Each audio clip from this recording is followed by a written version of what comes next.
Okay, here we go again. I'm back, and I'm digging back into that's how I'm going to start every stream now. Okay, here we go again. Yeah, so we're digging back into the switchwire, the Ender switchwire conversion. Not because, you know, I've got it working or anything.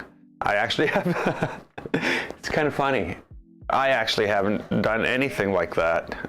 I haven't tried to get the Z sensor working at all, which is kind of, you know, dumb. I shouldn't have done that. I should have been more prepared. But hey, that's just something else we can do today, right? So today's big project, though, is to do something about not only this.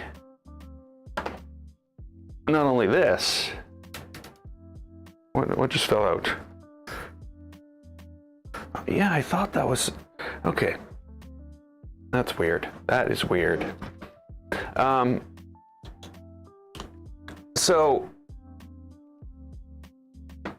today I want to almost, I'm not going to say double, but basically I'm going to add another 120 millimeters of room to the front of this printer. And that's going to allow us to move some stuff around and clean some stuff up before we actually try to get it working. I find everything in here is too tight. I want to get this power supply out to here. I want to get this mounted here. Now, whether or not we get all these things actually done is hard to say, but we're definitely going to work on it. With another 120 millimeters of space here, it'll be pretty. We'll be able to do a lot of stuff, I think. So let's get going with this, I guess. I'm not going to touch anything down here right now. Everything's working. Except for the Z probe, which I believe is just something to do with, I don't know, that BAT 85. I'm betting, which is sad because it's the only one I have. I think it's the only one I have. I'll have to check. I might have more. I ordered more. So yeah, that's where things are gonna go. I mean, like, hopefully. But in reality, we all know that things can go any way. You know, this is a build, an on-the-fly build. I'm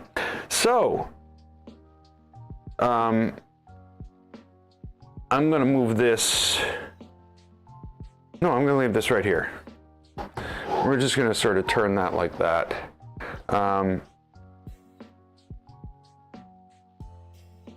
Tools.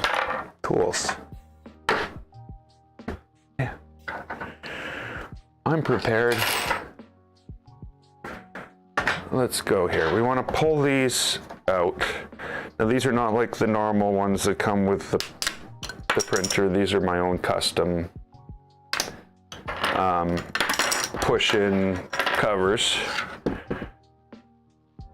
We'll take those off. We will need those. We'll also take the display off. Ooh. Yeah, because this is what I want. This is what, you know. Like, that display should be out here. I don't know. I don't like beds that come off the top of the printer. Maybe it's just. Maybe it's because the other one that's just happens to be sitting down there doesn't do it, and I just don't want this one to do it either. So that's the plan. Of course, as soon as this is done, I haven't decided how to attach the Pi yet.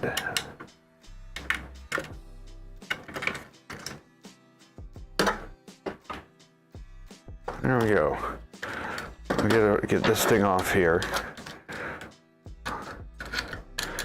We will need that. That's the other thing I want to try to do today, is to get this working.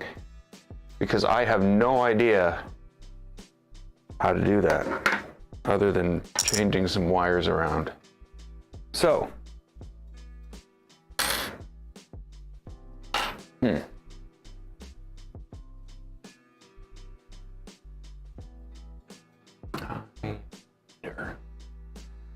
pissed off me doing this.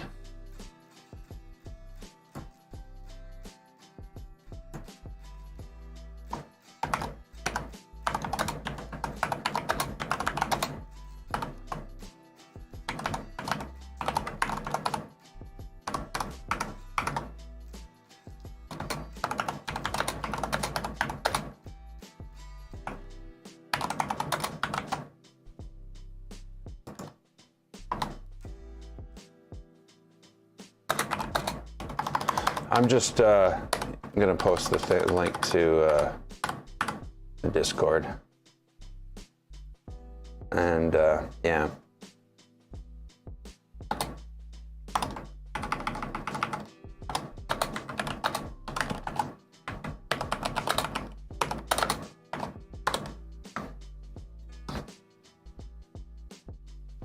There we go. I'll probably get kicked out. Okay, so let's get this apart. That's not going to do it.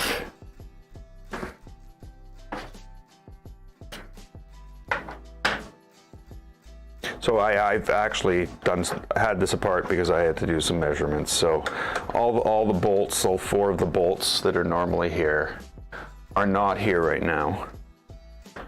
They've been put away. Because I figured why bother? It's all coming apart anyway.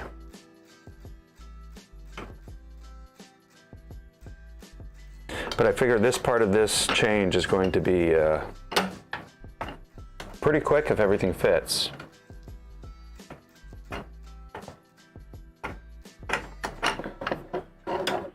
Okay, so, oh yeah, I guess let me introduce you to the parts that are going to be involved. I got everything all together here. First off, there's two new deck panel parts. They're a little special because they have a way to not only attach on the sides like the other pieces, but they have these things here, and I'm going to use those to attach on the front because they will join. It's not like the actual switch wire where everything actually comes up to the front. I haven't made any adjustments to this, so this just fits up, you know, in that area there. Not, you know, this isn't cut around it. Is basically what I'm trying to say. Those are the words that my mouth is trying to convey. So yeah, that's this. Obviously, 2 of them, because, you know, big hole in the side would look silly. They look different than this. Well, you know, in most light, they look different than the ones that are on here. And the reason for that is I ran out of black ABS printing these.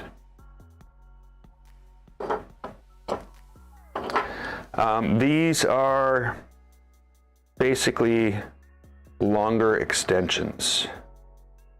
Same idea as the originals,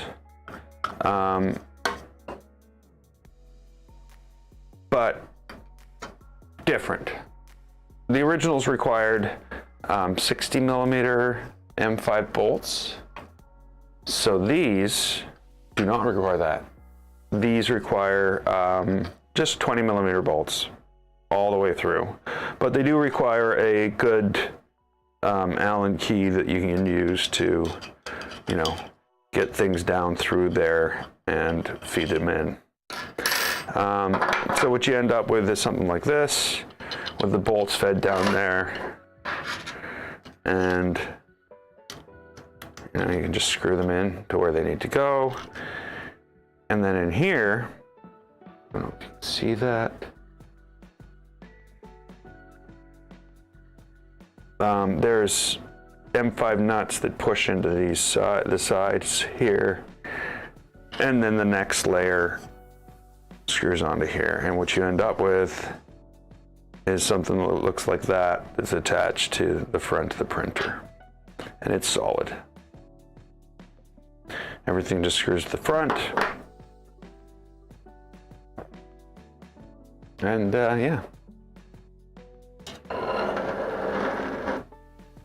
And that's that. There is another change, of course. The other change, so there are two separate versions of these. There's the one I should mention, the ones that attach there, and the ones that have the hole for the nut to hold the plates down. Then there's this. This is the plate from the Ender Switchwire. No, the Switchwire. But what I've done here is I've basically squared it out. There's no notch for the thing that comes out the front. And where those semi holes were, it didn't seem to go through anywhere. No, they didn't. They do now. Those punch through right to the other side. And M3 nuts will go in there, and that is what will hold up the front of the deck. With those.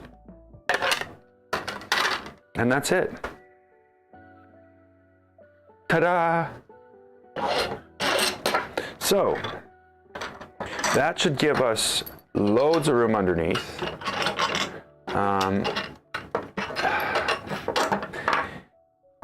You know, it's bad. What's bad here is I've run out of, I've literally run out of all my black ABS. Anything black that's permanent, I can't print. I can print PLA. I think I even have black PETG. But not using it. So we have to pull this apart. Where's my, oh, that's where it's supposed to be. Exactly where it's supposed to be. How unexpected.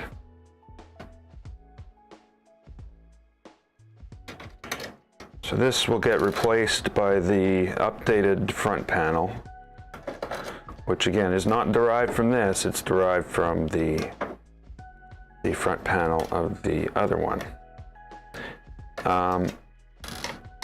In a later video, when we move the power stuff around, I will use this as the foundation for the center one in the back, because that's basically just needs the holes moved as far as I know. Maybe not even. So that's out of the picture. Let's take that out of the picture completely. I'll put all the screws that I take out here so they can be recovered, reused, whatever. Not like I'm, you know, short on screws. I did end up ordering parts for the parts that will be used in the legacy build. I'm gonna make that thing into a beast. That's gonna be my fastest printer.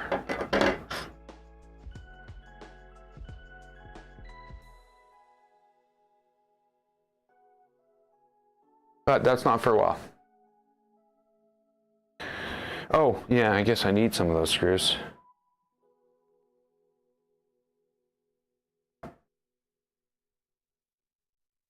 That.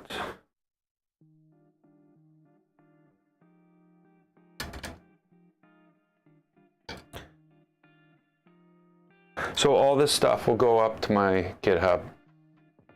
page, repo, whatever. I guess repo is probably a better word for it. Once I have verified it, you know, at least my own beta testing, just to make sure that everything fits and nothing's completely out of whack. All of this will get posted. So far, the only things I have posted are these upper idlers. Yoink. The teal idlers here with the L shape. They're posted. I've put those up on GitHub.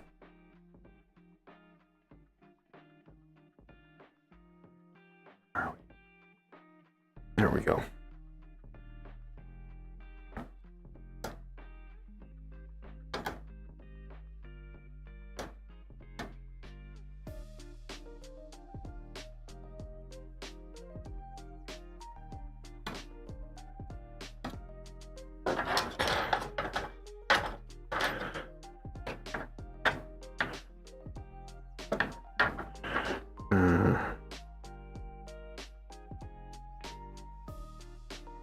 I won't do it yet.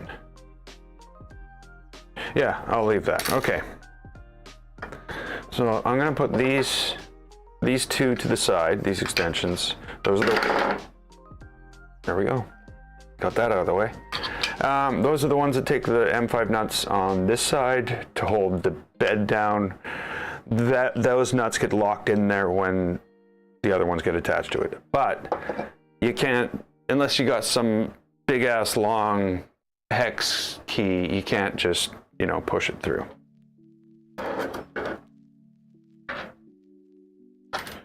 So let's get one of these attached. I got this all loaded up with M5 nuts already. So basically they attach the same way, but you know, you need a good Allen key and spatial awareness, or well, imaginary spatial awareness.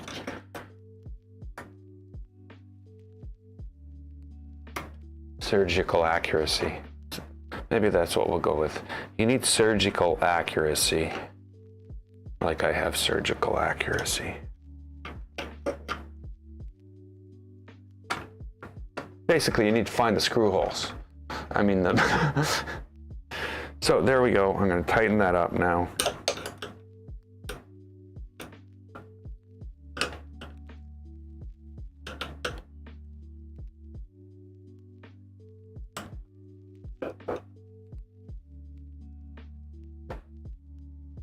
And that fits.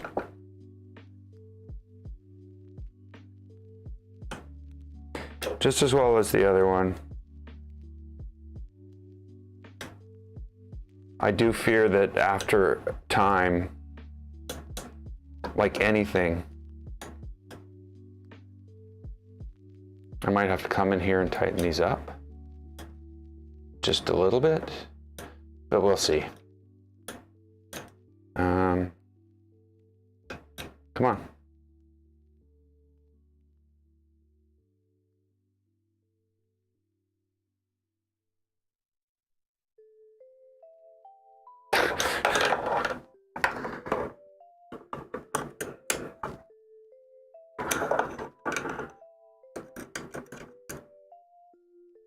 There we go. Okay, so that's one. Same thing on the other side. And you know, it might be easier for me to just do this, to turn this, and actually duck down and do it with my eyes. Well, not do it with my eye. My eyes can't put in screws, but I can see them.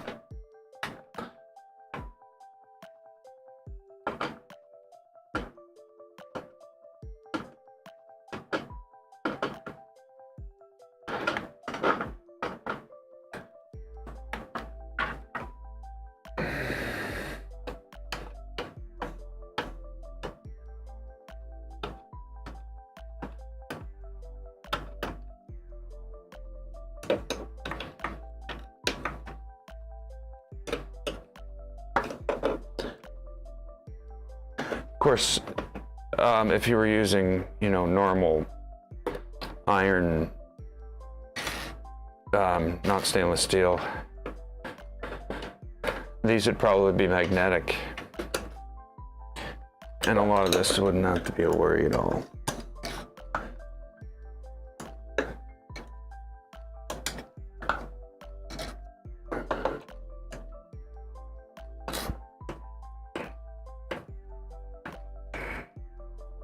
Okay, so this is as far as I've had it put together.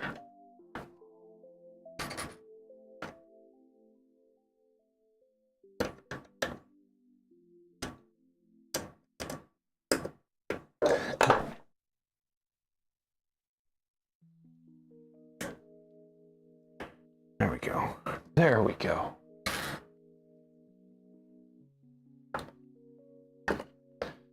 Okay, so that's in place. Awesome. So these are the ones with the that need to hold in the deck plates. So each of those gets an M5 in there. Actually, those M5s go in after. So what I have to do now, I guess really isn't that tricky. All I do is I take an M5 nut, I take it and I just sort of press it in sideways into there with something. And as I take that something out, I just use my finger and I just push that in. And it goes in there pretty snug, but I guess that's going to depend on your M5 nuts. I've had one or two that just fall out. That's not that nut's fault, that's this nut's fault. Yeah, that's it.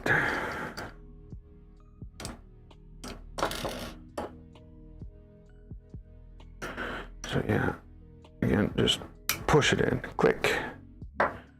And most of them have been pretty good.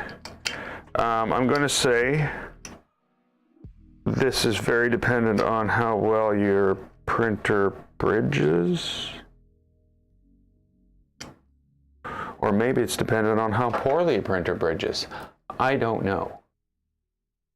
But mine is just the right amount of something to make this all work.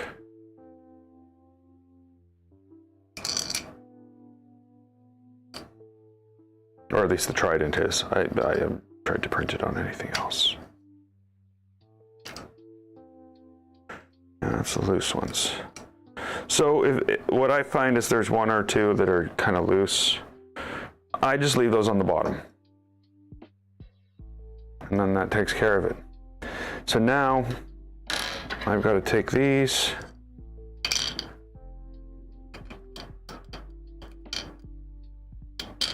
Drop them in there and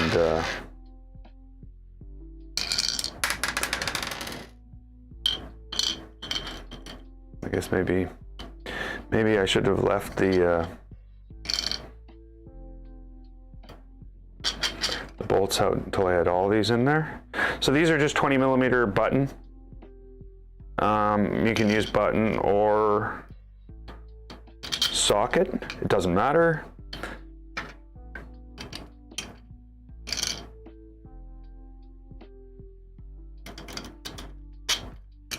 But you know, that's basically what we're trying to get to. And there's a nut missing. I'll just grab a different one.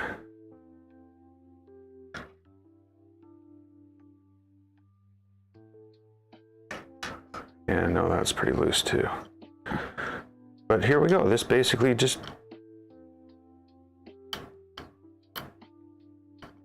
same thing as last time, but now into those other screws.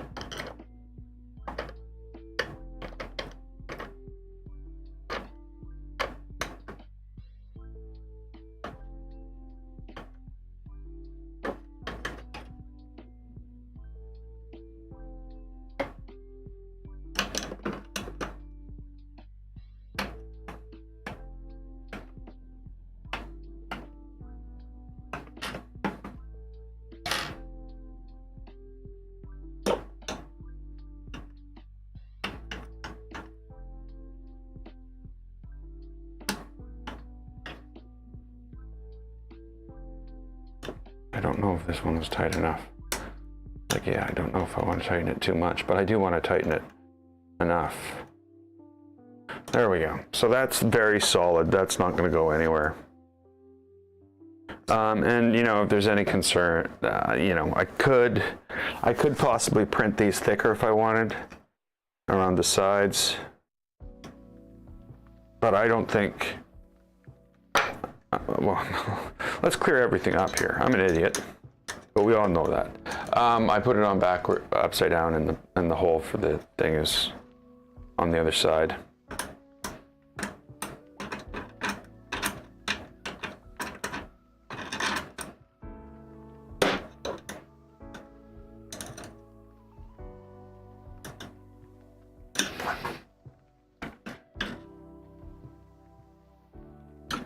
Okay, so I gotta take this off, and I put it upside down because of the nut being loose.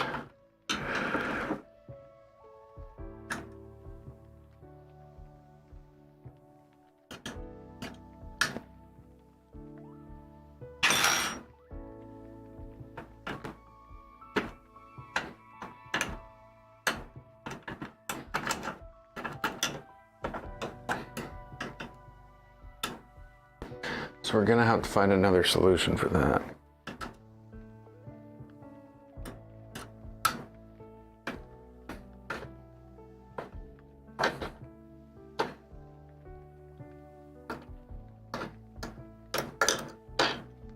Because obviously, this needs to be in there.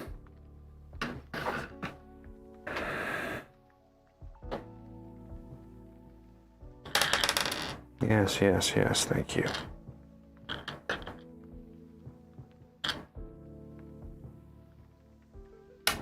Yeah, okay, okay, okay.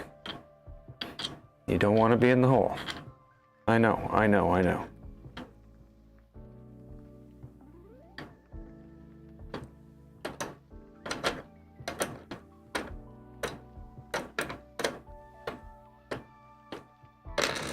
Okay, something bad happened.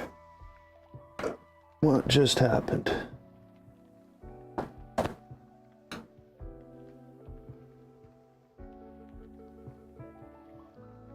I don't know what happened.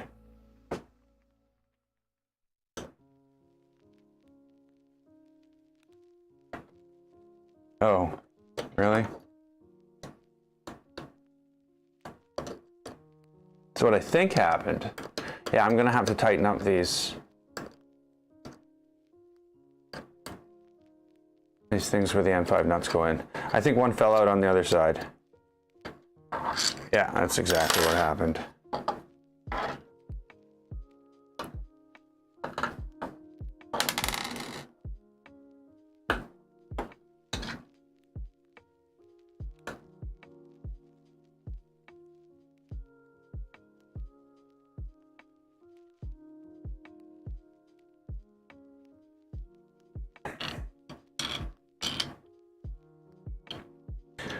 So, you know, excuse me, work in progress.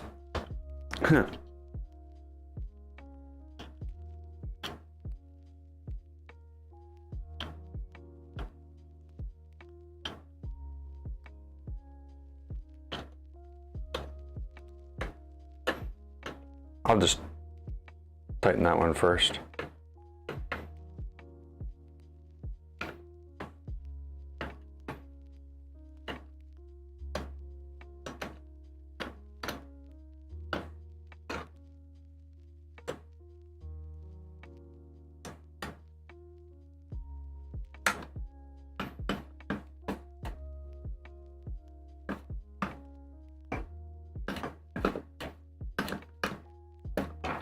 I don't get it. What's going on?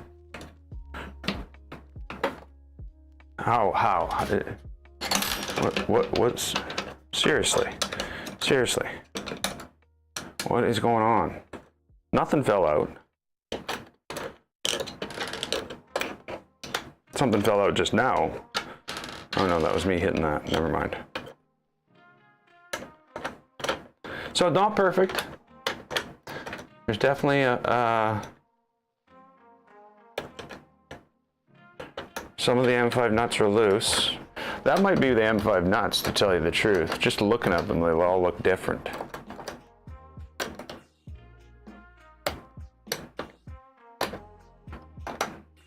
Okay, I have a thought here. Oh, come on. Maybe.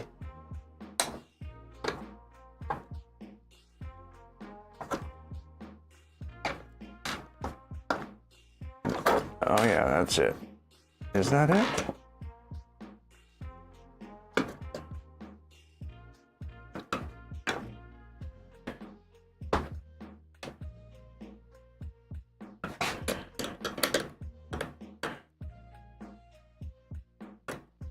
Okay.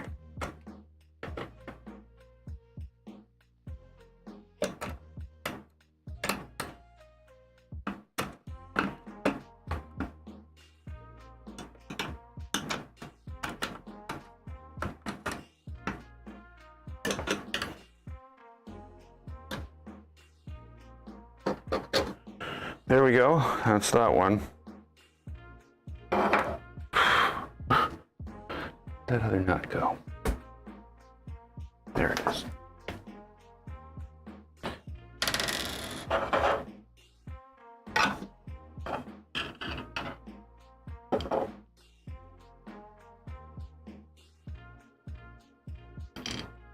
Yeah, no, that doesn't work. I was hoping I'd just be able to push them in by hand without using a tool.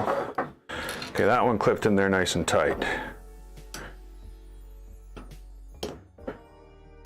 As did that one.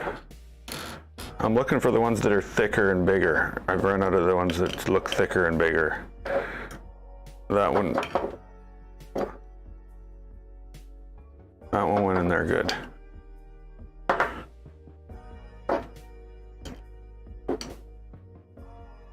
That one went in there okay.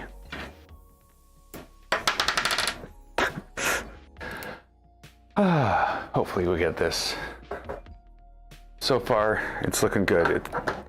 Once I get those deck plates on there and the updated cover,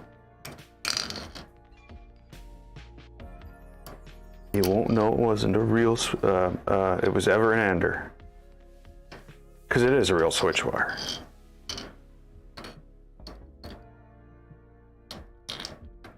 Don't do that, don't do that. No, that doesn't work either.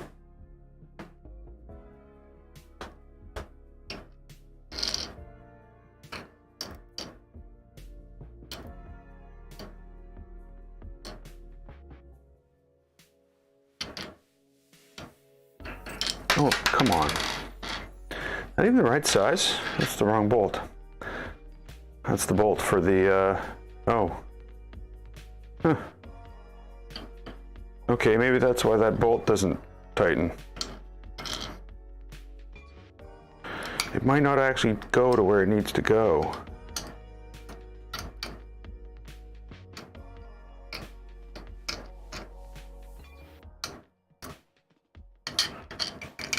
Oh, come on, I had it all in there. Okay. That's what happened. It got stuck. If I knew it was going to get stuck, I could have used that to my advantage. Stuck? No. No.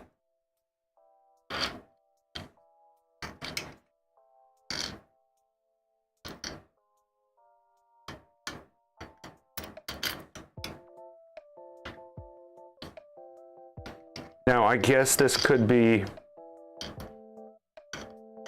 set up with only two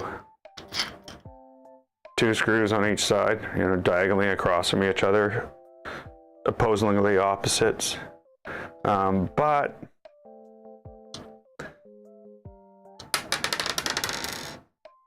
oh, there's that other screw. Okay, those are the two I need for the deck plates. So I put it in here. Well, at least we figured that out now.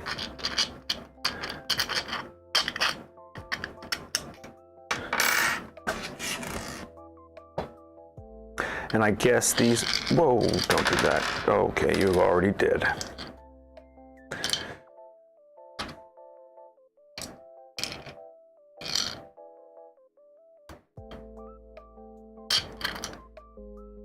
Okay, last time, right? We don't have to, really last time?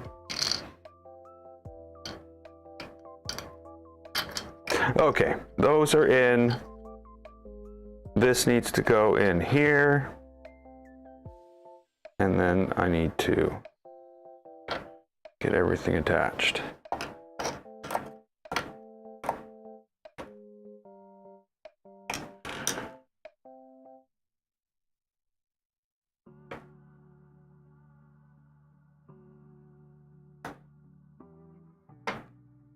Come on.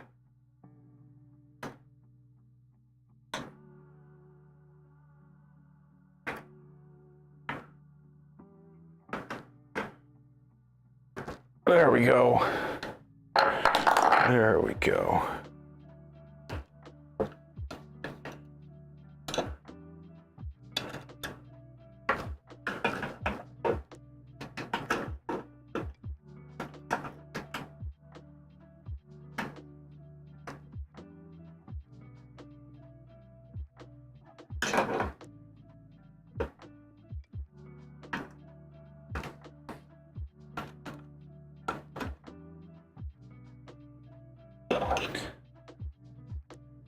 Ta-da!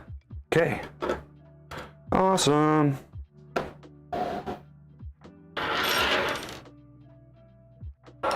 It's a fully extended switchwire.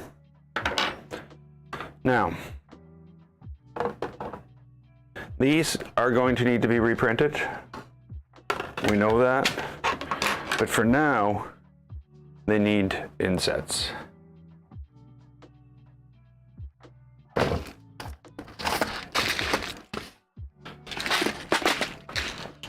So the order for the, I ordered another, I don't know. I ordered another $130 worth of bolts and nuts. I should have everything covered now. Everything I could possibly need. So those, that will go towards, some of that will go into the legacy. The other thing I did was I stocked up on insets and roll-in T-nuts because I'm running low on roll-in T-nuts. Maybe not running low, but I see the possibility. Well, yes, I'm definitely running low. I've got 3 M5 roll-in. I've got 3 M5 T-nuts. So yes, running low is putting it lightly. I'm almost out.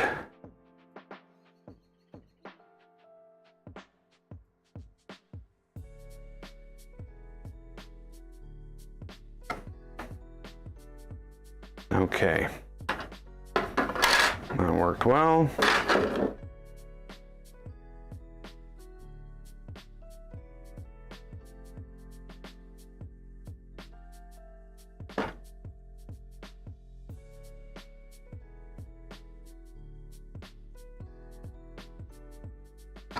I keep on meaning to switch to the LDO tip, but when I really think of it, it's always hot, so I can't. Okay, so again, in a preliminary fitting, something's off. But thankfully it's in these, which, you know, was to be expected. They're probably the most complicated change here.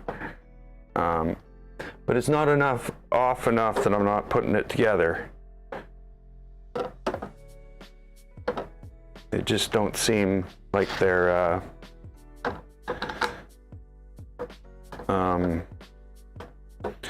deep enough that way. I probably just left too much space. I'm like, oh, well, if I make it exactly the same size, it will cause a problem, but maybe that's not the case. Maybe not making it exactly the same size made it too small, which is what I did. and left a gap there.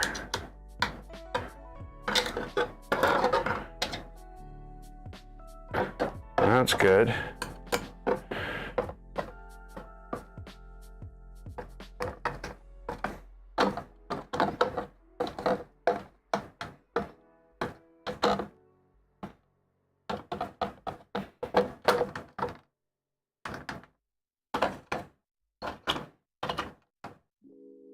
That's good too. So basically, they both suffer from the same problem. They don't go far enough back. Now, I don't think that's a measurement problem or anything. I think that's just a modeling issue, a translation maybe.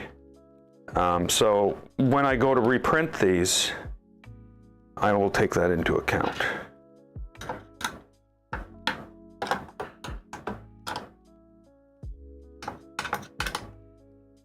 Okay, so now this needs to be attached to here first.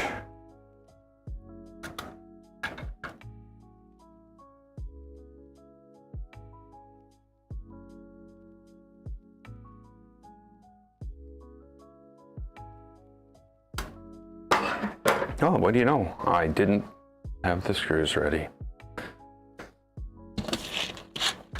Okay, what do we need here? Probably 20s or 25s.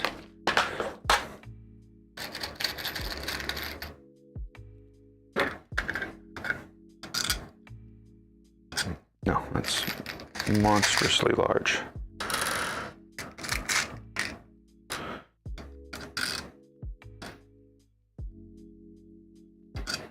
Okay, that's very large too. Is this all we need?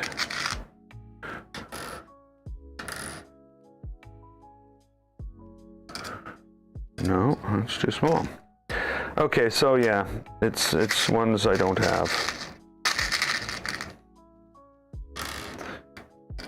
But I will next week.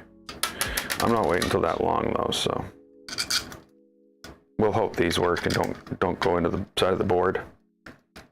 If they do, I'll go get some. I'll just use socket for now. No, that seems good. Not really that far out anyway.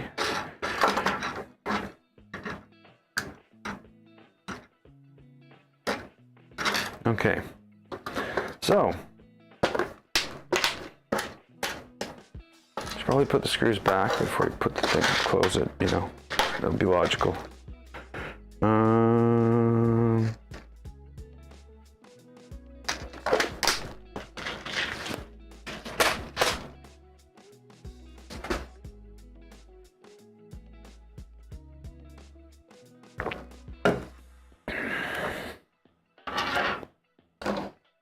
Whoa. Okay, so here we go. We're gonna attach the front. And we're gonna, oh, and yeah, ASA, or ABS, or AS, yeah. No, ASA, ABS. That's what's going on. All, I might even reprint everything.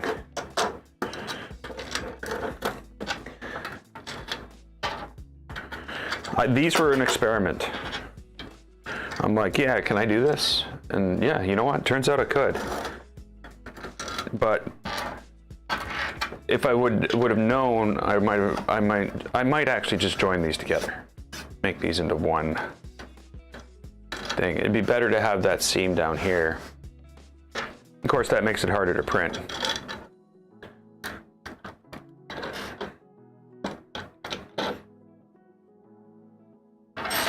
And here we go. Final assembly.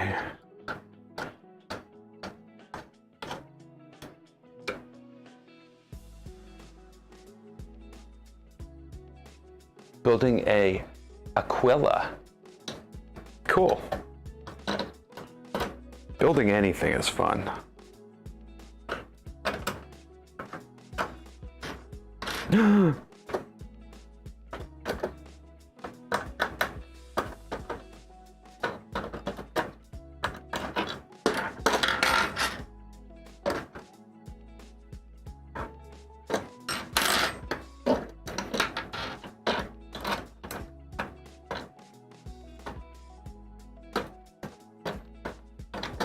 Come on. Like each other. Okay. They like each other, but just not enough to, like, I don't know. What's going on? Really, really, I don't want to do this right now. Come on. Screws don't go in. Yeah, so let's try see if screws come out.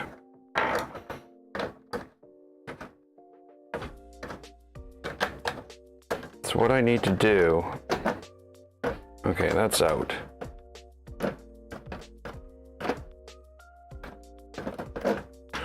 That one's actually fallen out. Ah, I understand now.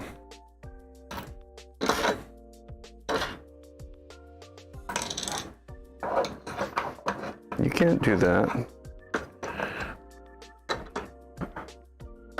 What? What? How the hell? What? Okay, let's try this on this side now.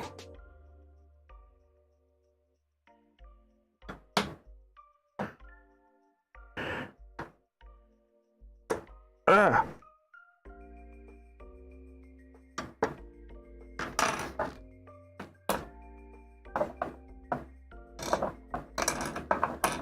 Okay, so I'm gonna take this.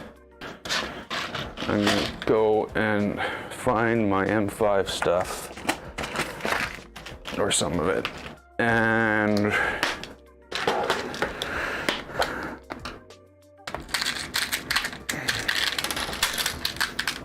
that one looks chunky.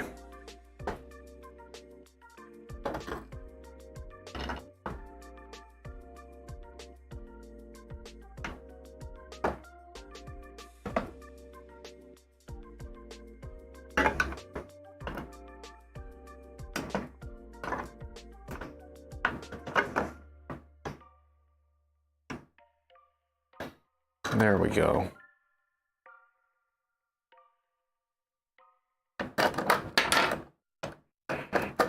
Okay, now hold it in there. Don't let it fall out. Don't let it fall out. Woo! We have a winner. Now, can I get this one to cooperate? Now, loosen that one a bit. Okay, yeah, this one's bad. Okay, so I'm gonna have to figure out something. Like that was a tough build. That was a tough to design, because basically, you know, I have these. It tapers in right below that stuff, and then there's like a shelf for the nut to go in, and then it has to bridge.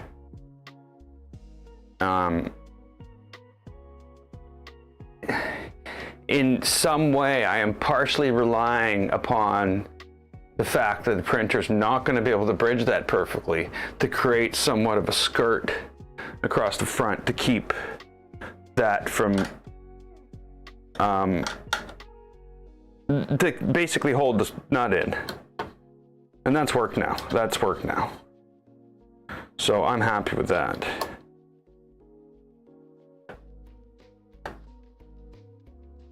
So yeah, new deck plates. We'll get the color right, or at least the same, and everything will be good.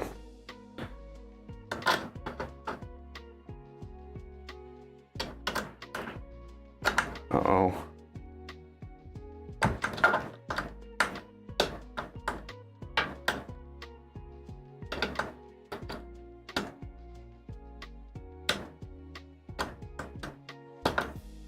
Yeah, you're not going in, you're not coming out. How we do that? I know. I got a solution. No, that's not a solution. That's a way to hurt yourself. There we go. So I don't know why it won't go in, but my guess is some type of misalignment of the bolt.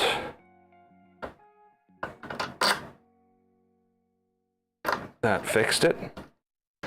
And there we go. The front is partially attached. We got 2 more screws to put in because, you know, that's no good.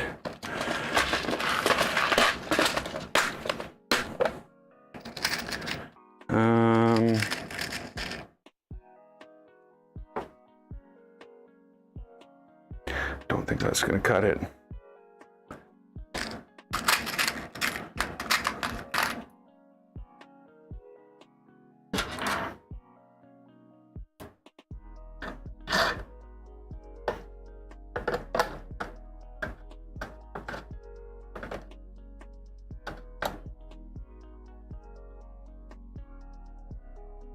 Nice. Now,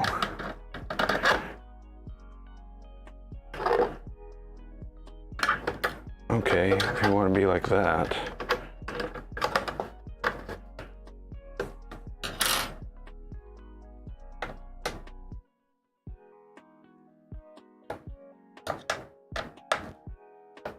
Okay, what do we got here?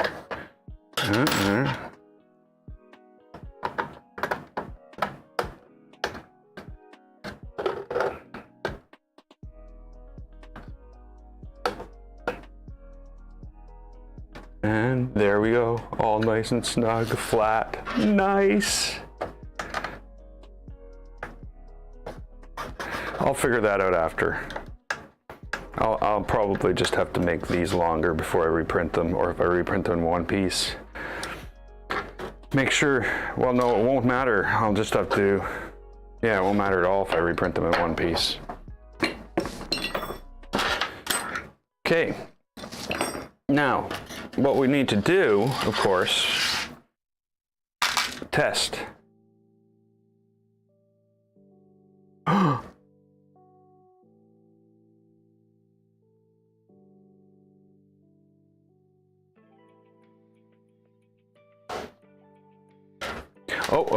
Oh, shabby work. Let's get these. Oh, I've got something else to do too. Those need to be tightened on the back there.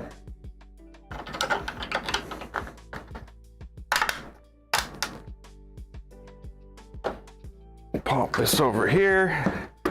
And look at all that. Look at that space. I can build a house in there.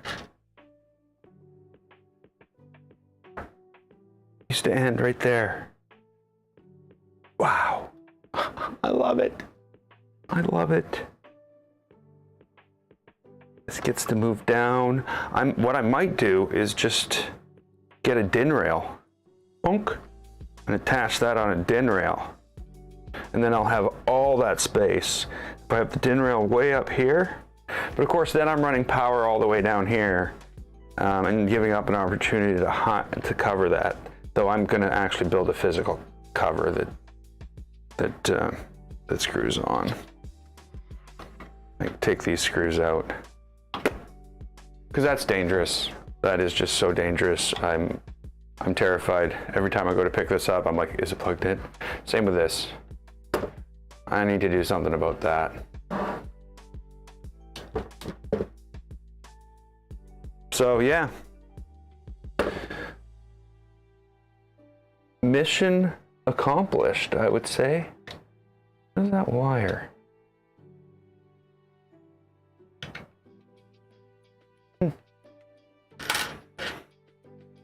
But now, do I move the power supply right now? No, I don't have the DIN. I don't have DIN clips. Do I have enough ABS? No, I don't have enough ABS. Unless I wanted to change it out. No. Yeah, I guess I could. I've got to have at least an hour and a half of ABS. No, that would just be a nightmare. I've got pieces that are like this long, and I could print them down to the end, because this used up all my stuff last night. So there we go.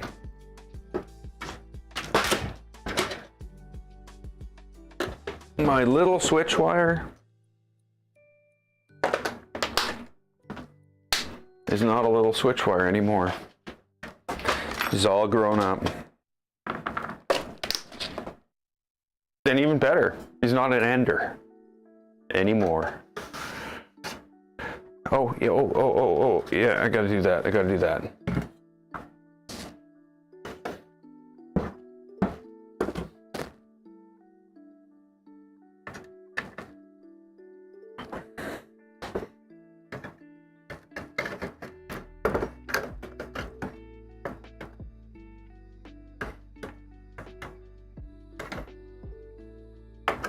this sort of just settled where it settled.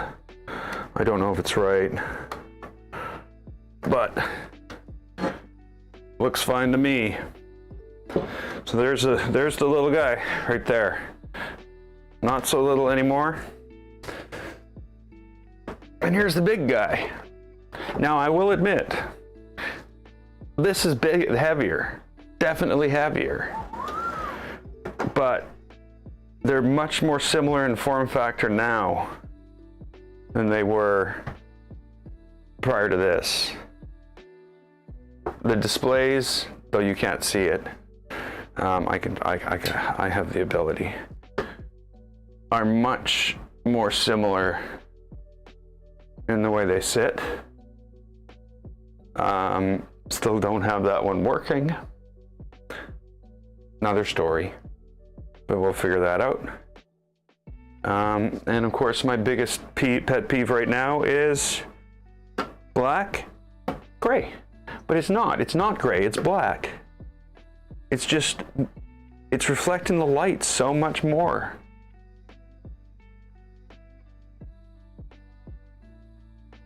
I like the black better. This one, of course, doesn't have that issue. So yeah.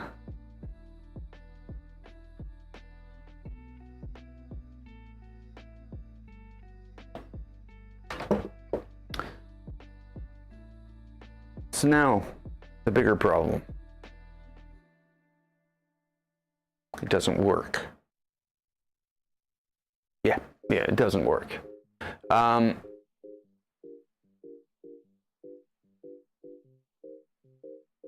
Mechanically sound. All the sensors work. There's just a signal from one of them not getting somewhere. Why is there no screw there? Okay. So I guess that's my problem and I have to figure that out. But there we go. We're ender switch wired. I really don't like that.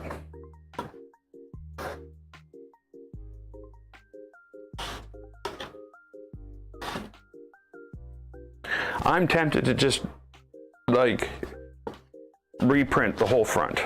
This, and this. There's a gap here as well, about the same as this, but you don't see it, so it doesn't matter.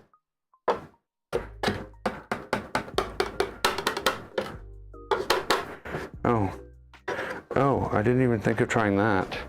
That's the thing I could do. Let me do this. It might not work, but it might. Oh.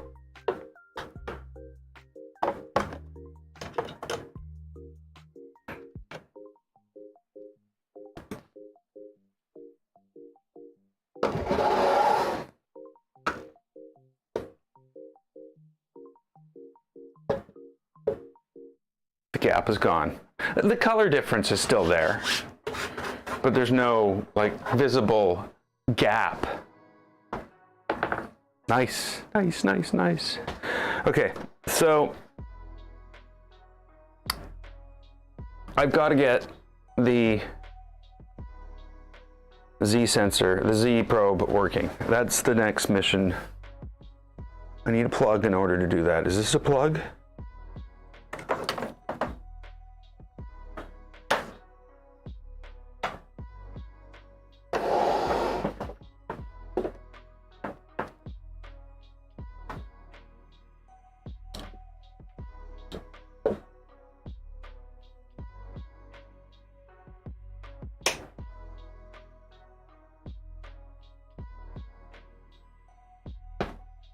We have power.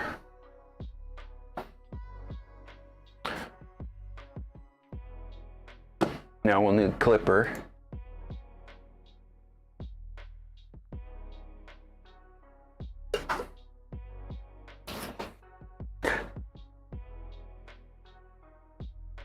Once we have this, like doing a test print over here. Oh, there we go. We have our lights. Our lights are on.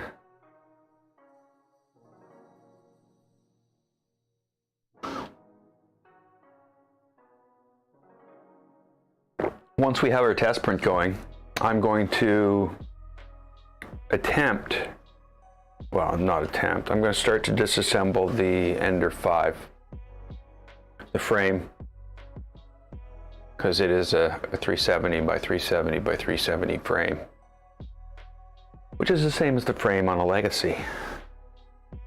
So we got to get that ready to go for the next build, or one of the next builds. I think the next build is actually, I don't know what the next build is going to be. It might be the 2.4 R2. Okay, so what do I need to do here? We have Switchwire orange here. I need to home.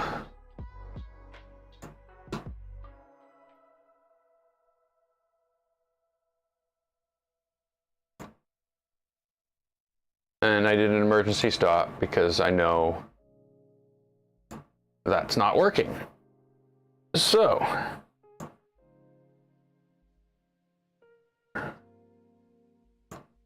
checking the end stops, everything's not triggered.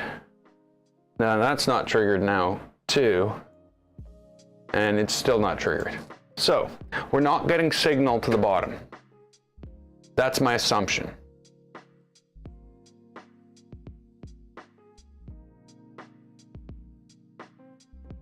So,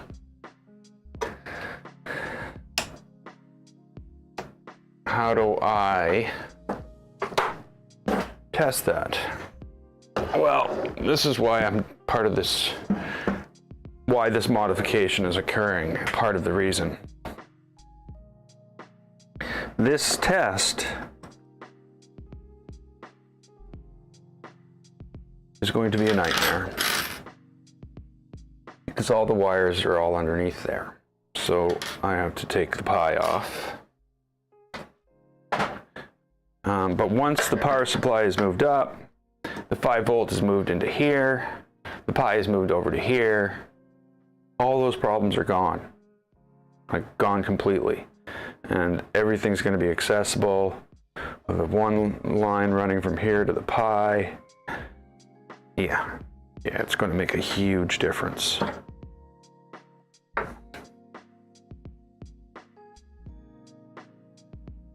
Let's unplug the pie.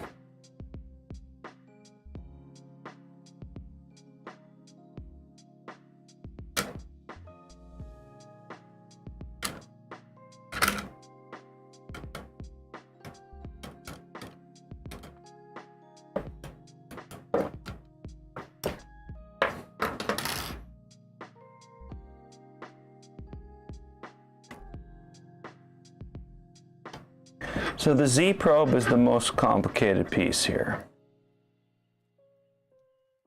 And that's it right there. Let's pop that. Let's pop that out. So what's going on here?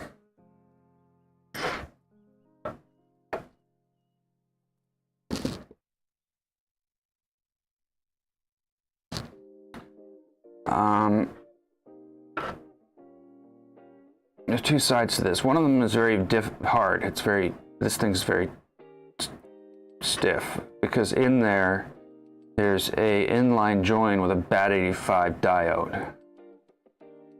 And then this is the ground. So we need to find out what's going on. I don't know how to find out what's going on. I'm kind of stuck when it comes to this.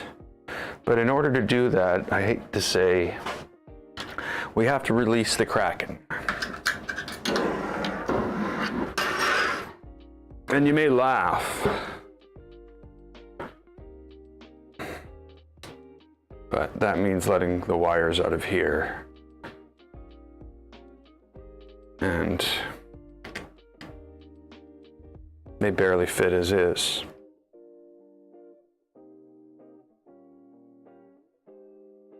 And that includes the probe.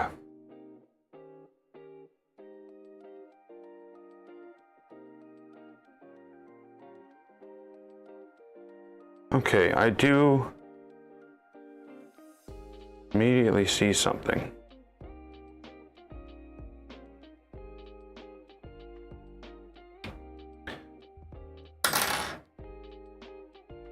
But let's find out what's going on here.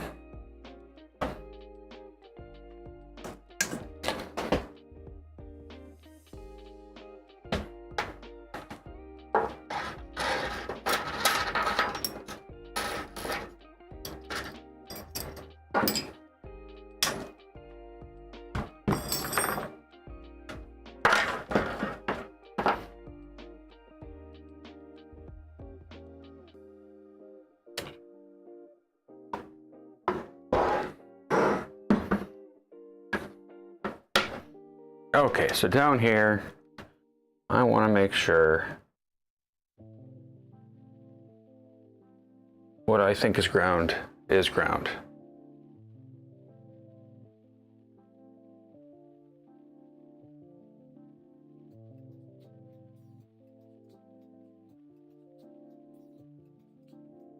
Okay.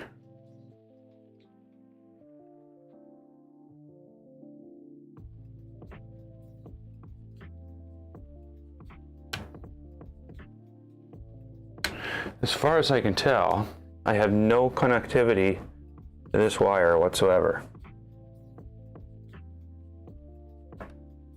I don't understand how that's a thing. So I am going to trace it back to the positive. Oh, it's because this isn't on continuity, is it? There, okay. Not on continuity.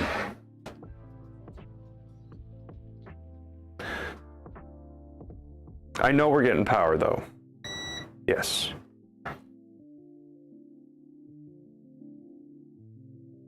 I don't know how we're going to test across the BAT 85.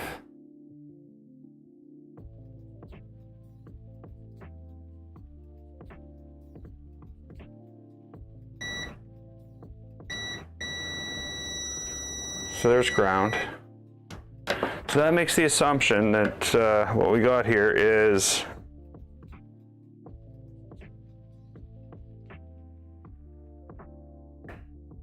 brown is power, black is ground, and blue is signal, which makes sense.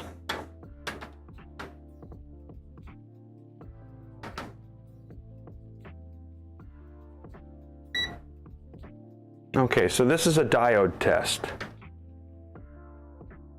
I don't know what that's going to do.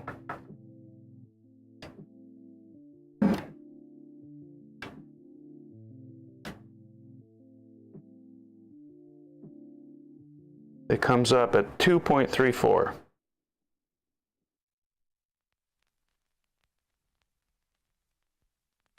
0.23.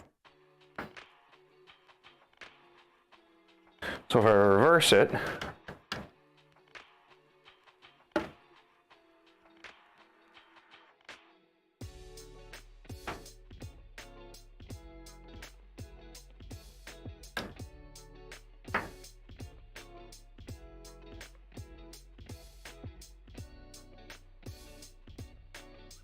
come on. I need like a plug that I could plug that in and clip something on. Okay, so it's 0 the other way. So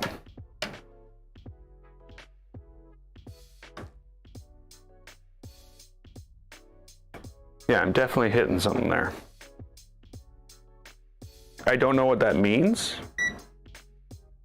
I think it means that power is only flowing one direction.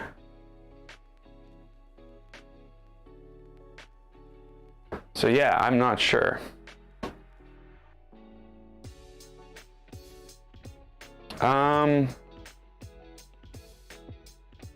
Well, mainly because it's a switch wire, and I don't want to lose. Like it's already an ender switch wire, so it's not a 250 by 250. It's a 230 by 230, and as soon as I use clicky, as something without a servo actuator, I basically lose another 30. Now you end up with a 200 by a 230 bed. I'm using it for a enraged rabbit carrot feeder. So it's going to have a purge tower. So now I'm down. Yeah, it cascades and cascades until you have no room to print anymore. It's small as is. So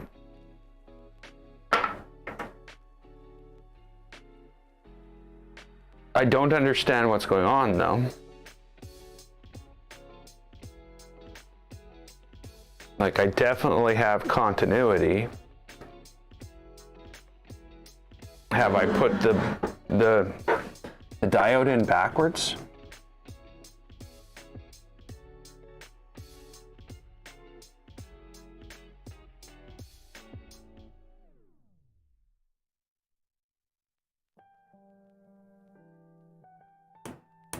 I hate these little labels. Used out of necessity.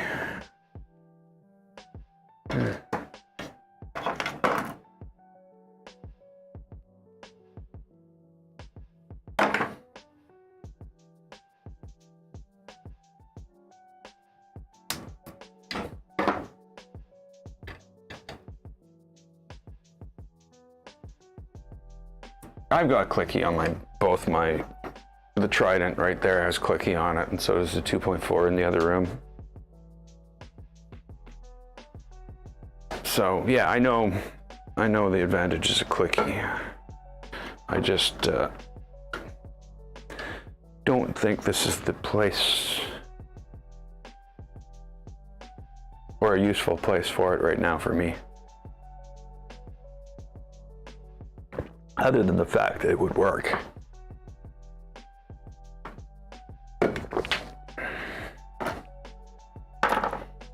Okay, so what do we want to do here? Do we want to cut that open?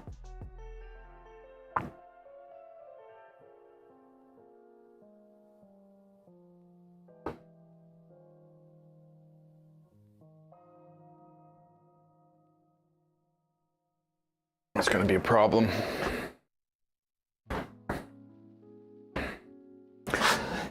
You know, I love heat shrink tape.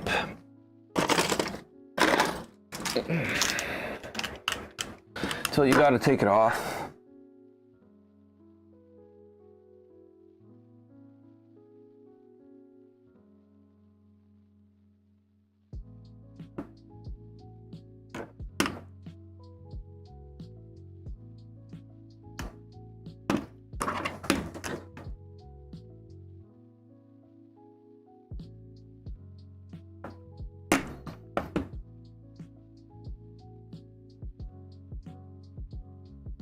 I thought I had it started. Both ends. Oh. Oh no, it's not. I was like, is that like double?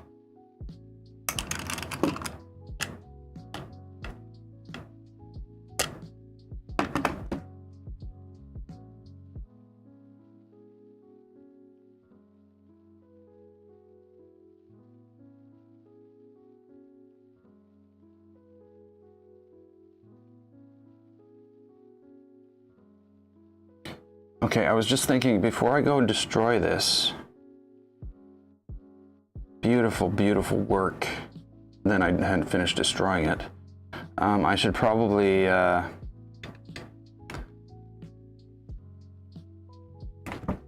double check to make sure that and that aren't swapped.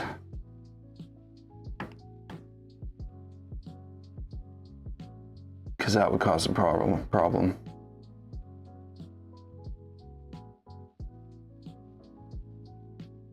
Let's do a quick look at the Switchwire instructions as well, just to see if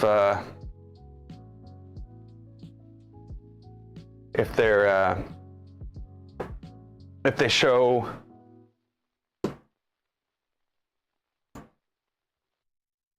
the direction of the diode.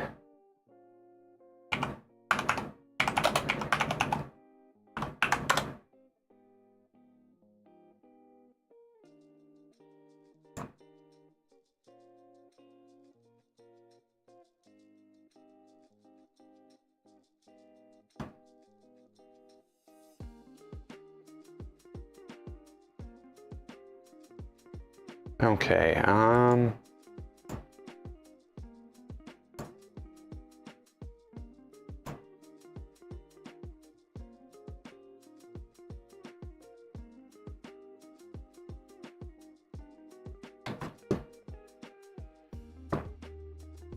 switch wire. Here, let's go switch wire.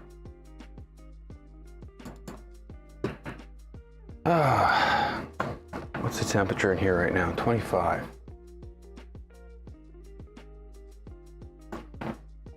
And outside it's 27. Okay. There's going to come a point where I have to turn on the air conditioner.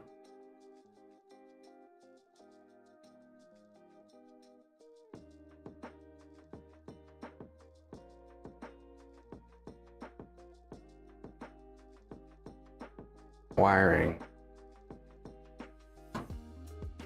Okay, inductive probe. Okay, so this shows that the... Oh, okay, is that all that's wrong?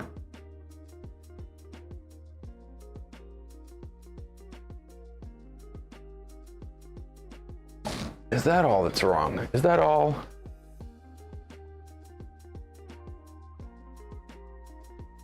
Okay, we're gonna see if we can fix this. So basically, I did swap the wire. I think. Let me check. Let me double check.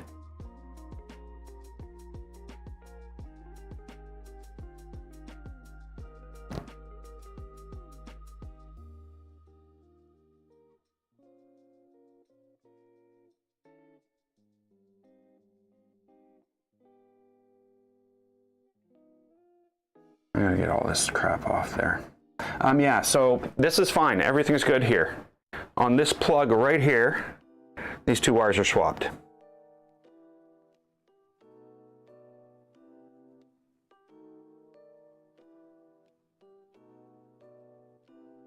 So hopefully I didn't destroy the whole board. I mean the sensor, because that could possibly pump 24 volts through where there should only be 5.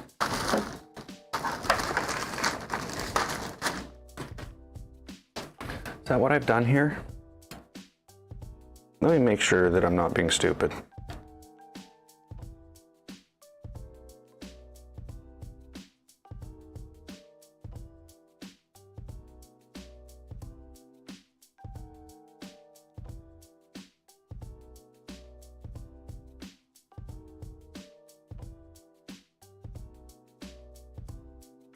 Yeah, that's exactly what I've done.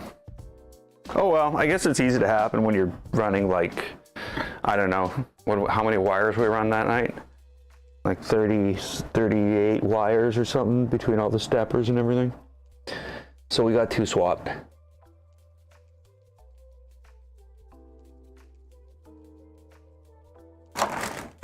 Where are my wiring tools? Bag gone, where bag gone? Bag's supposed to be right there. Oh, it's falling down here. Okay, never mind. I'll calm down.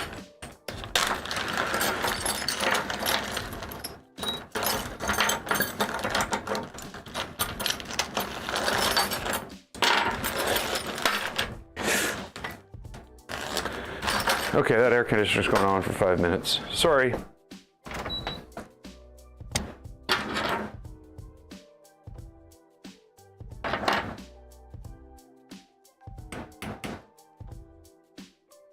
So,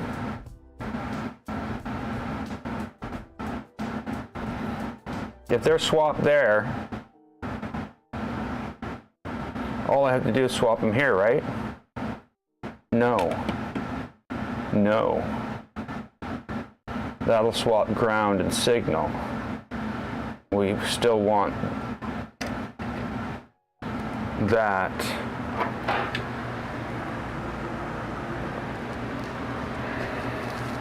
Okay. We might have to do both. The more I think about it.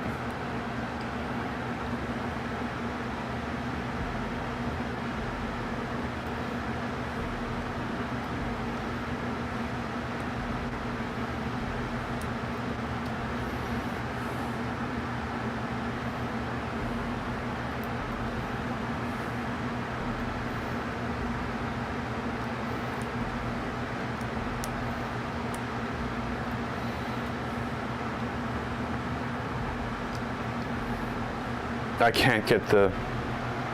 that's one thing I hate about JST connectors. Like, I literally, even with my wire removal tools,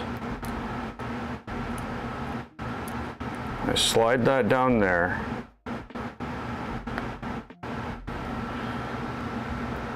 Oh, there we go. I was gonna say, and it goes, no, I'm not going anywhere.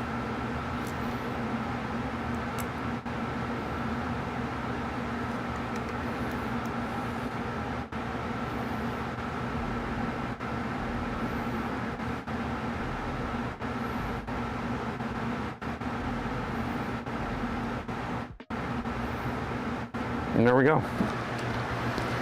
Now, brain time. I mean, diagram time. I gotta look to make sure that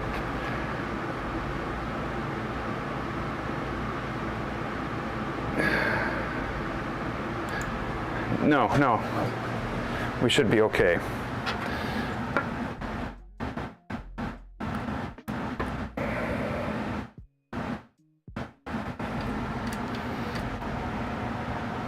Other than this mess.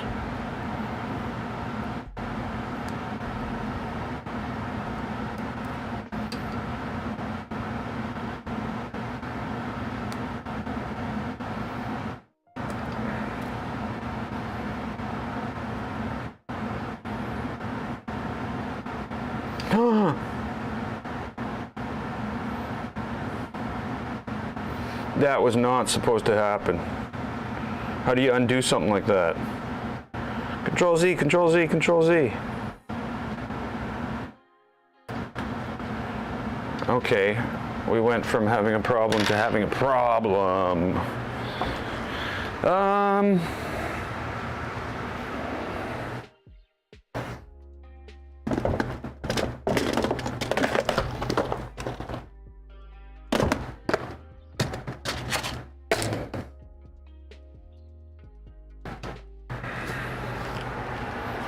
Okay, I'm gonna just recrimp an end on that. I'm gonna make some new wire cover for it.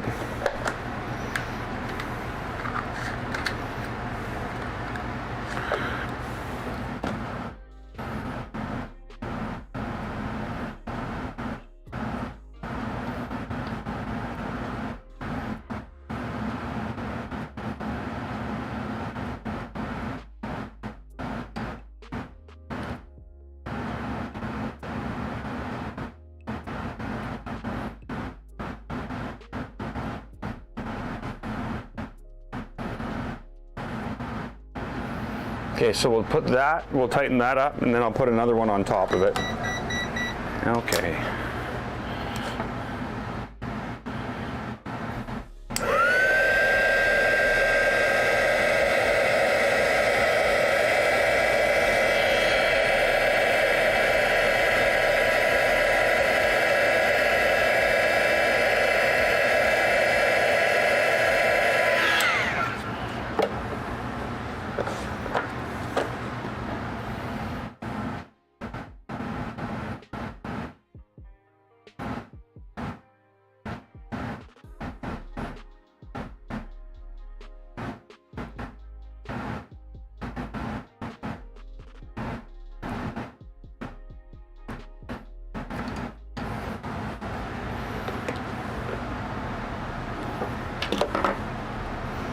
No, that's all screwed up. Try a new one. I'll cut it first though.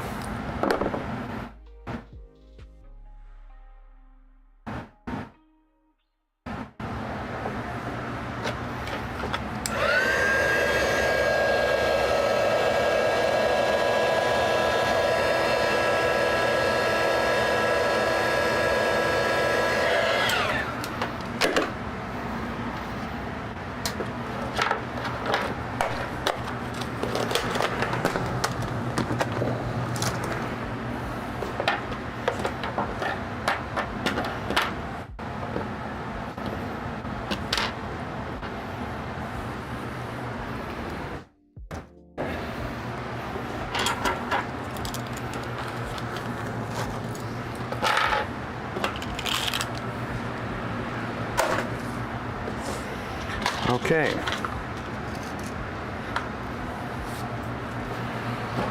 Crimper. Crimper? Crimper, crimper, crimper.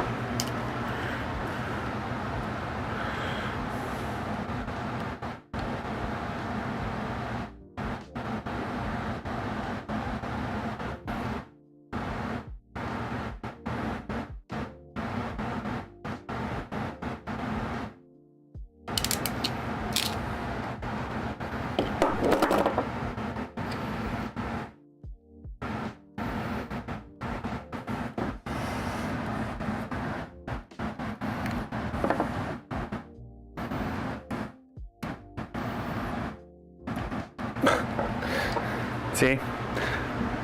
So that's one of the reasons I really want to really want to move the Pi over here and get rid of this whole thing out of the way. I've never had a printer that's impossible to service without you know. Now, yeah, I will admit this in that sense, yes, it definitely feels more like an Ender.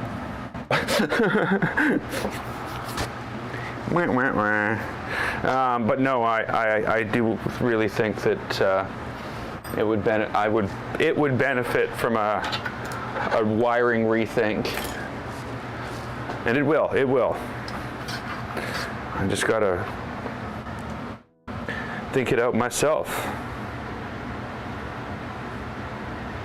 Looking at it, it could be as simple as just printing another set of these and boink, and moving this down by that much. That would bring it out to here, and that would give us that much room there, which is way more than enough room.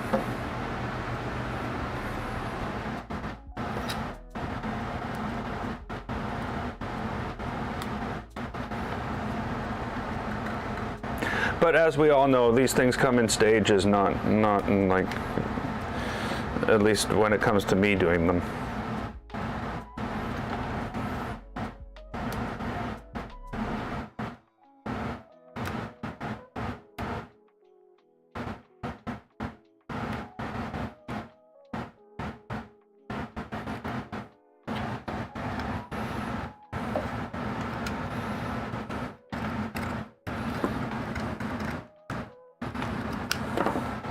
The other thing I found strange is that I couldn't control the fan.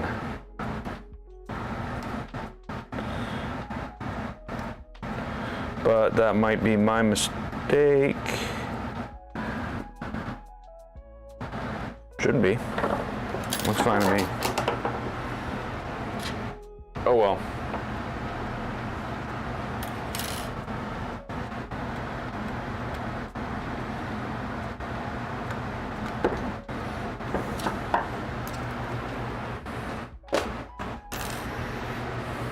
So, that's all addressed, except for, you know, the possible electrocution part. We'll work on that after. I'm going to plug this back in.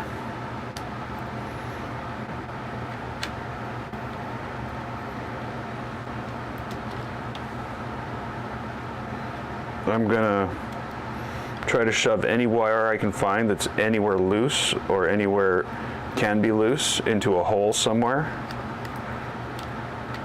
And we're going to try to seal the cracking back up. This is a cheap sealing because the sealing, it's not, there's nothing wrong with the sealing, because I have plugs sticking out the back right now. There we go. Done, and hopefully it's done.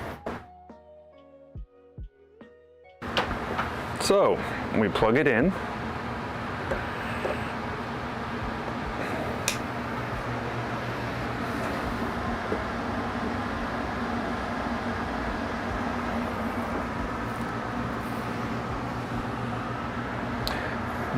Got to work on that LCD too.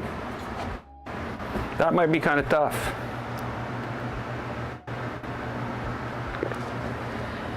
while this thing catches up with itself. No, that doesn't come out of there when I do that. Oh, okay.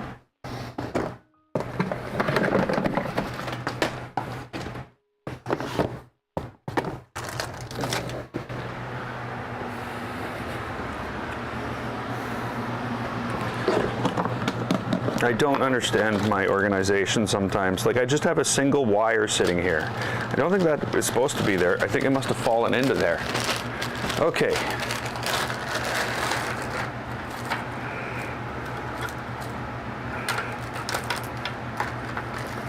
So we definitely have long enough.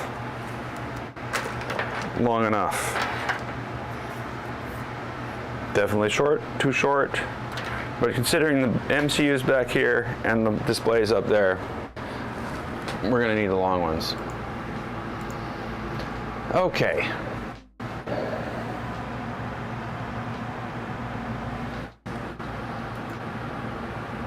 Yay!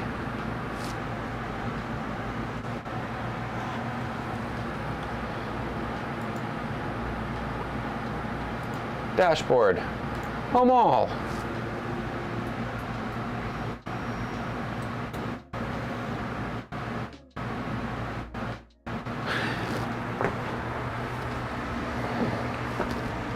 Sorry. Yay! Okay.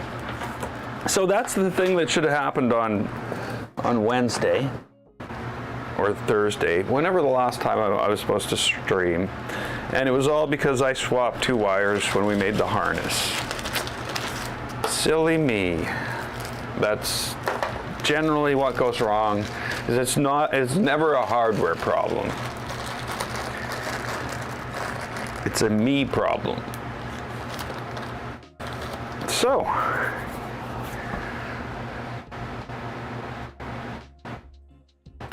I guess maybe bed mesh? Actually, no. We should probably PID tune the bed and the head before I do anything. Other stuff.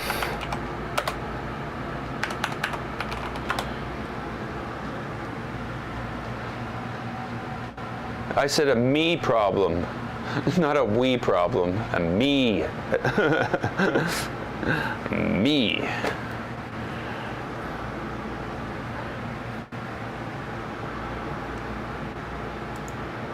Okay, PID tuning. I don't want a definition of it. I should have probably typed in Clipper then, if I didn't want to Kipper. Kipper.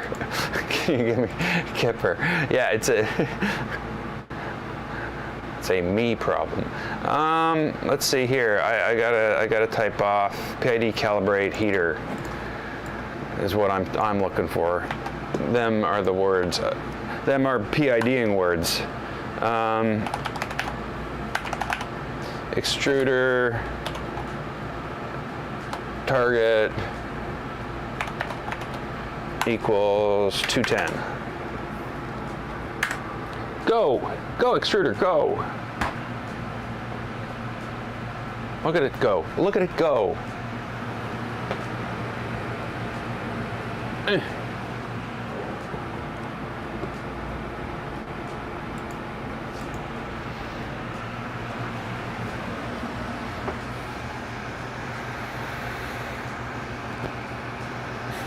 So I have button head screws coming in to replace these 2 screws here.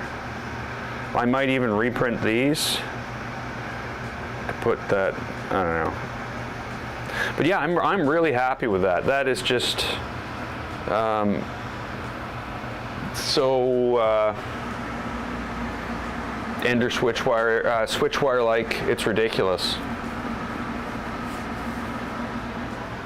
Would be nice if there weren't a hole there. But I guess I could make one of these that's squared off.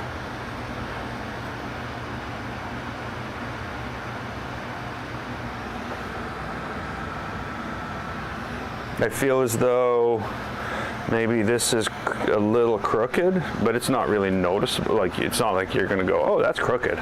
You don't notice it. It's just that I can tell because of the tiny difference in the gap. Okay, so now we need to figure out how to get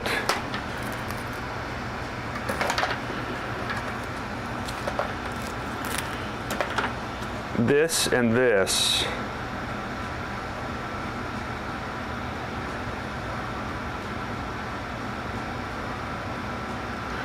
they're literally the opposite of each other.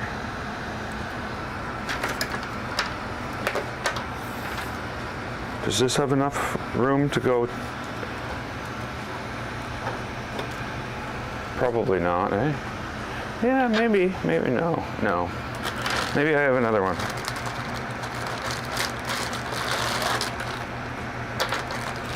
The chances are they're all the little tiny ones that come with every single display and never ever get used. Okay, so those are our two. Those are our opportunities to do this properly. Here's more little tiny ones that are never ever going to get used.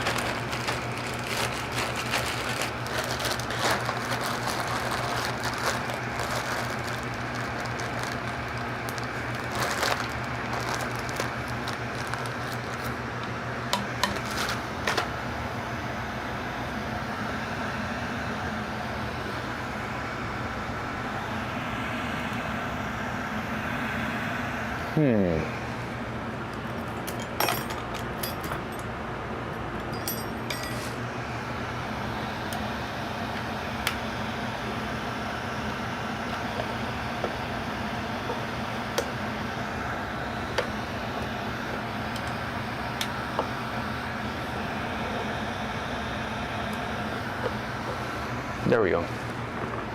Again, not that I'm completely happy with the color change between the ASA and the ABS, but I will reprint the front panels on, I don't know, Monday, I think.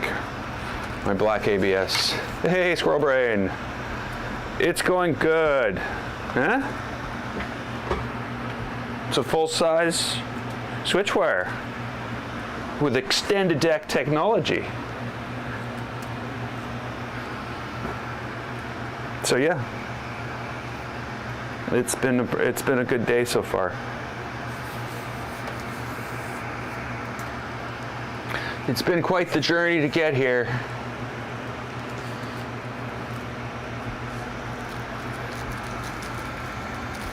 But now, like I said, we got to figure out this. We were talking about it on the Discord last night.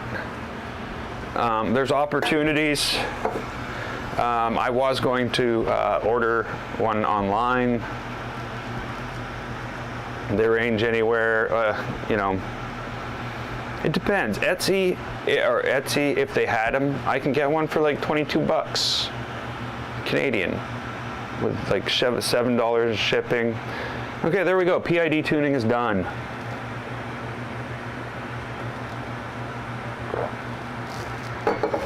Let's save that config.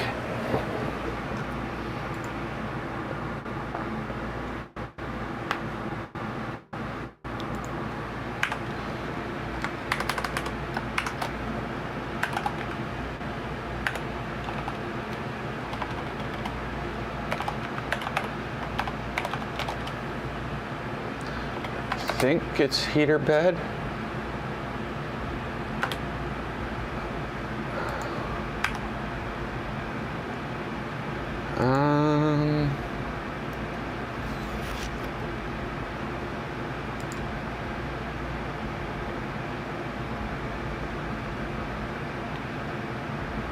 Oh, it is heater bed, just not that heater bed.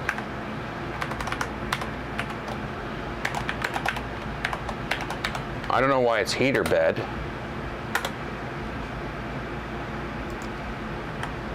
And we want that to go to 60 and PID to, sorry, I almost ripped the mic off. Yeah, if it weren't for the color change in the ABS to ASA, I would call this thing done.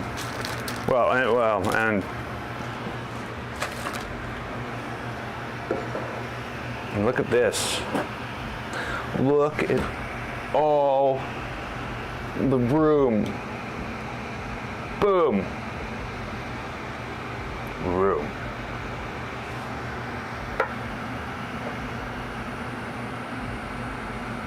I could mount this way. I could seriously mount this on the center on a DIN rail, mount it this way, and put the 5-volt.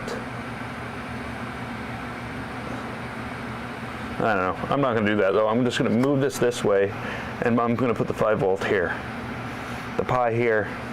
It's going to be some rewiring fun, but you know, it's not like it's tool head wiring, which is really the most fun wiring, as we all know. Tool head wiring, yeah, that's what it's all about.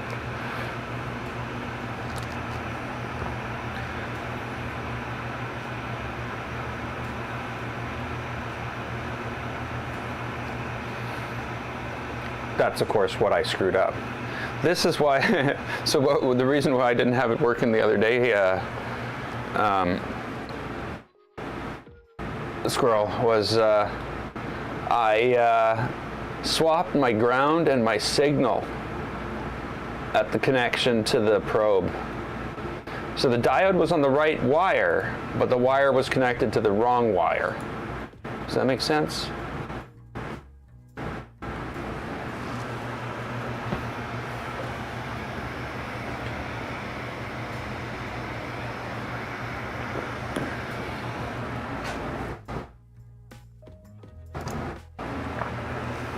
Oh, I know what I can do.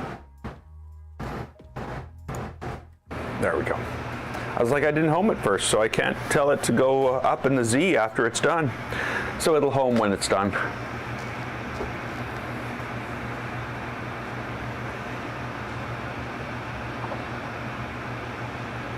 Oh, yeah. When you're doing, what was there, 12, 16, 19, 22, 30 some wires, yeah. You know, you got to worry about both ends. They're all black. There's no, oh, I'll just put this on the blue one. No, they're all black. I have now decided, based on that all the wiring in my 2.4 rebuild is going to be red. All of it. Not going to be able to differentiate any wiring. It's going to be great. Sorry.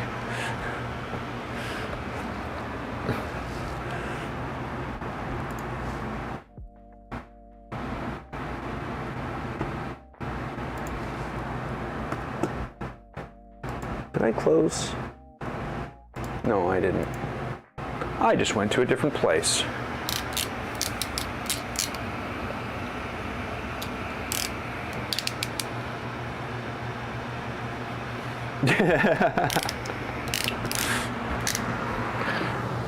Random gauge. No, I do think I'll probably build the harness, but what I am going to do is I am going to go. It says it needs to be 200 and so, you know, centimeters or whatever, centimeters, 260 centimeters, and I'm just going to go cut it, build it to spec before I even start.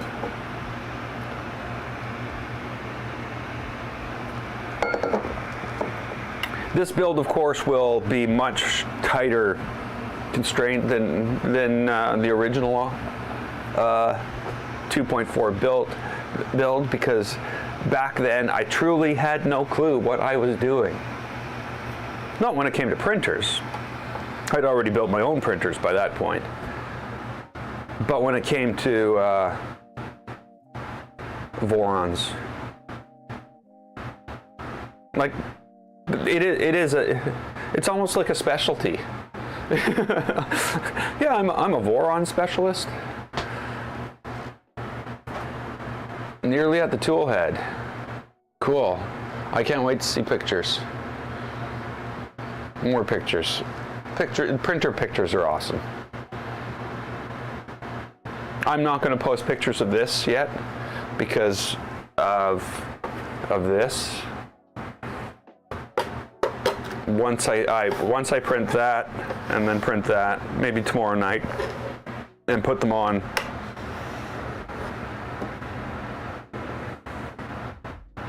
Now I feel kind of stupid, eh?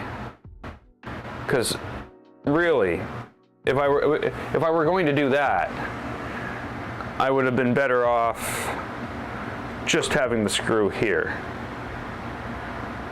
and here. But we got offset screws. That's fine. It's fine. It's fine. I'm not going to lose sleep over it.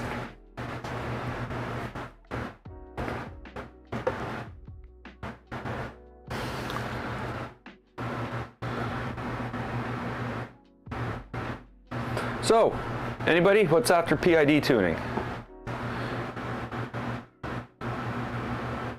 Yeah, 24 and 20. That's what I've got here. 20 for the heater and 24 for everything else.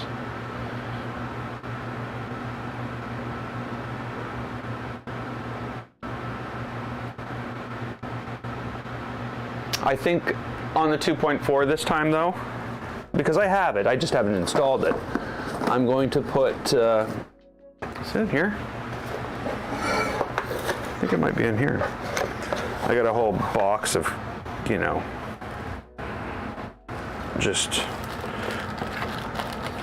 these are basically all microfit connectors.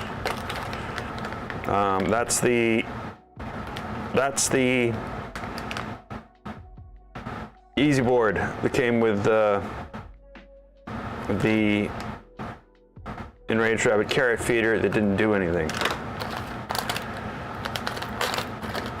So I've got this, which has a top piece and a bottom piece for the head and the bottom. And I've got this, but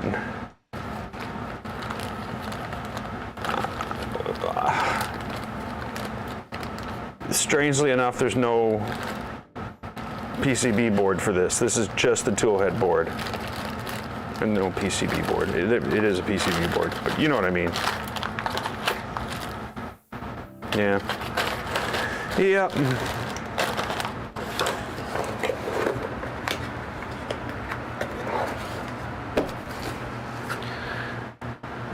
Bed level, yeah. I think a bed mesh. There's no level. I see all these things on the Switchwire, Ender Switchwire forum with people putting the wheels, the tuning wheels to level their bed, and I'm like, what? What are you doing? I'm not quite like that, because, you know, you can't convey that without coming off as a dick. So I don't actually go into the comments and go, what? What are you doing? You can do whatever you want. But I'm just saying, bed mesh. Bed mesh. Like, who cares if it's like this? Then just print on it like that.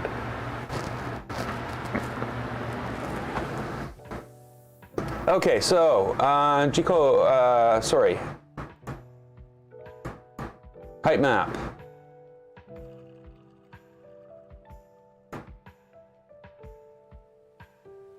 Oh, save config.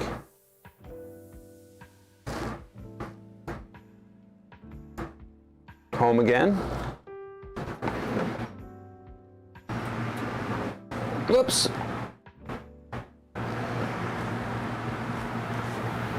Camera focus here. Thanks, camera. You're such a good camera. Oh, no, actually, I'm sorry. I thought you were a different camera. Okay, so we got our PID tuning done. We got a height map. We need to calibrate our height map.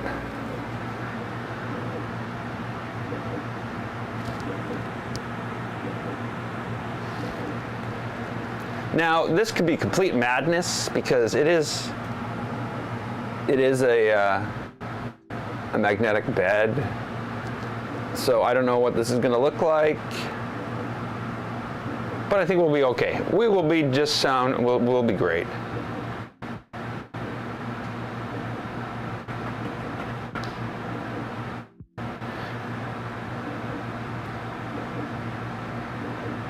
Yeah, I don't have PCBs on my Trident. I was going to go with that central box type thing, but I ended up finding all the wires were long enough. Okay, so there we go. It is off by miles and miles and miles and miles.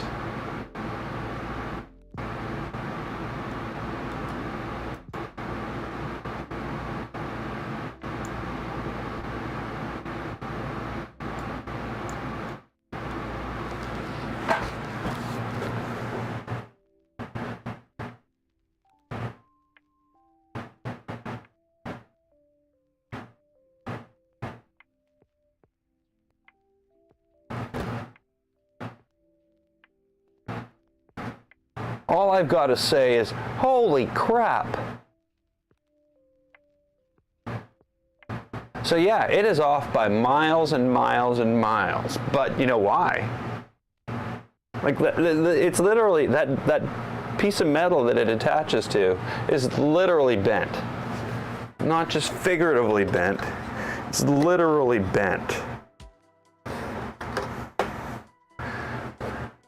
So bed adjustment. This is bed leveling. Luckily, it's not percussive bed leveling. I do have my percussive bed leveler though, just in case it's needed.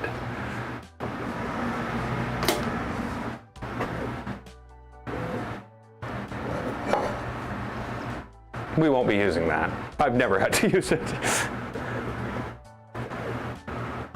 Hey, swans.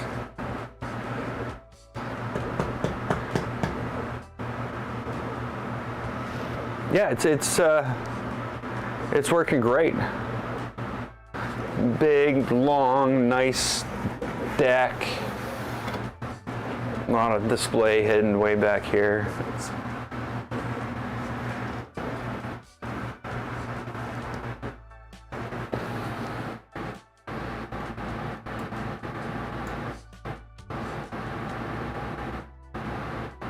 Okay, so that's so much better. But it's not perfect.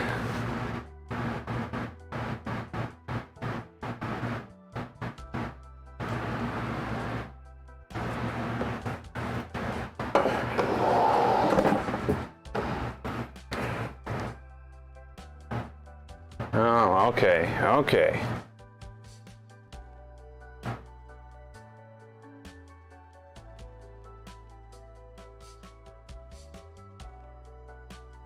I tell you, that plate on the ender,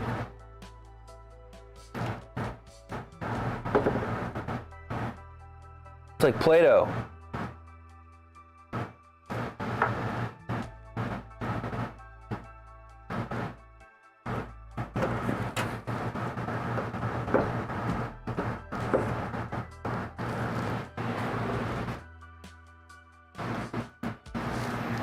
Okay. What did I knock over? Nothing. It's good. I thought I knocked something over.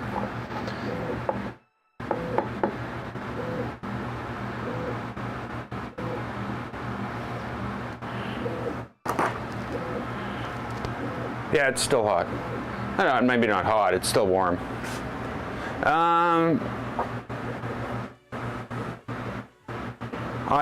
There's no bed screws. Switchwire. Switchwire, not Ender 3 anymore. So, I guess you can put bed screws on a switchwire, but I tend to lean towards a bed mesh.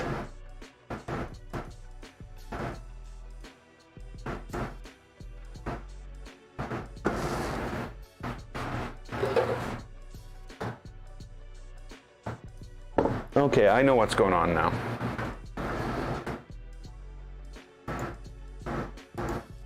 It's not a bed mesh issue. It's a, it's the fact that the screws aren't tight enough in the thing and there's possible movement. So once we have this right, we just tighten those screws down and that should minimize the possibility of that. It's not going to get rid of it though.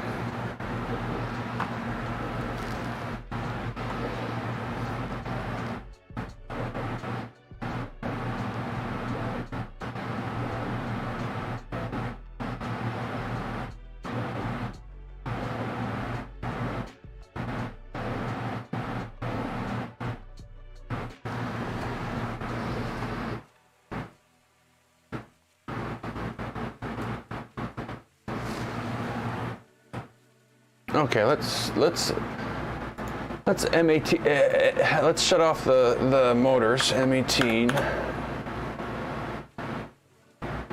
or is it M81?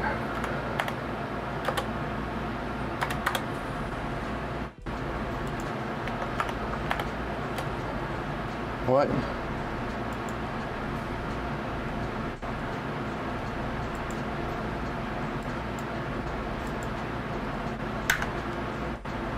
Okay, well that's strange.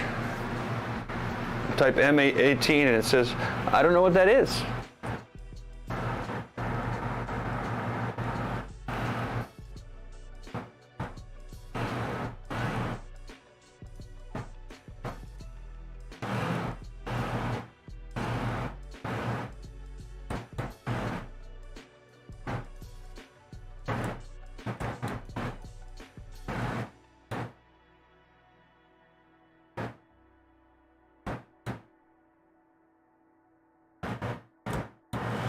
Okay, that should be better.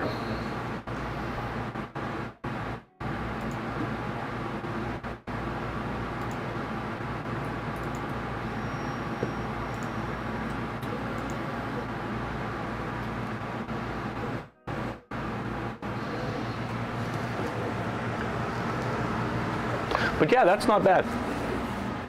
It did take me a while to do this. Like I basically started designing these extensions after the stream on Thursday. Got them finished last night, started them printing. But because of there was like 4 filament roll changes, I stayed out during the whole thing. It's like 4 o'clock in the morning. It's finally, oh, I'm to the last 10-meter piece of filament that I'm going to stick on there, and then I go to bed. And it was good. When I got up, one of these was kind of popped off the plate in the corner, but that only looked bad on one side. You know, but I knew it was going to be a reprint anyway. Okay, there we go.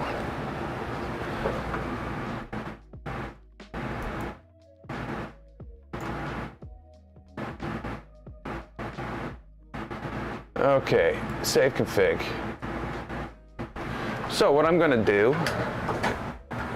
is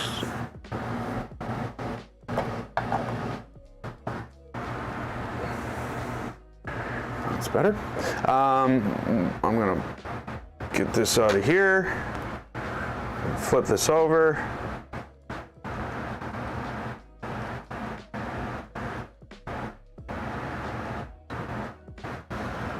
I'll home that.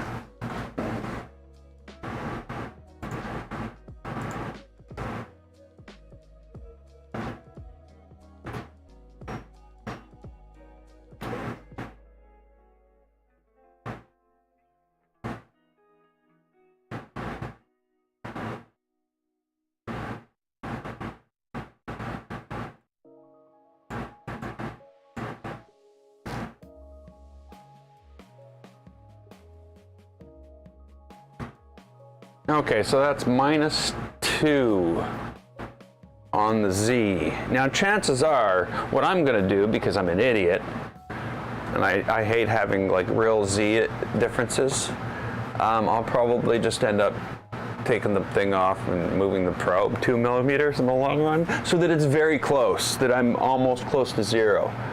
But that's basically where it is.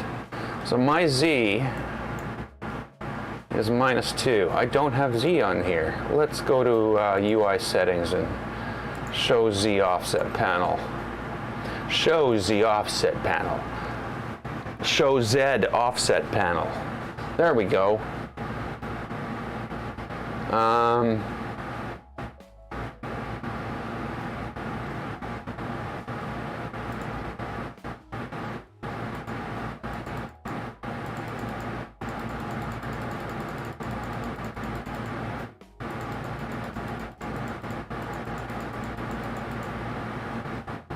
Yeah, I definitely don't like a Z offset of like 1.8, -1.8. I don't like that at all. So let's preheat PLA.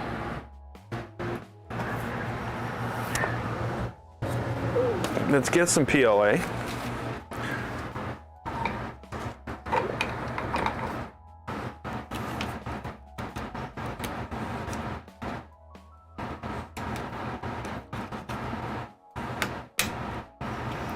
The one thing that isn't working is the filament sensor. Right now the filament sensor says there's filament. Of course there is filament, but right now the filament sensor says there's filament.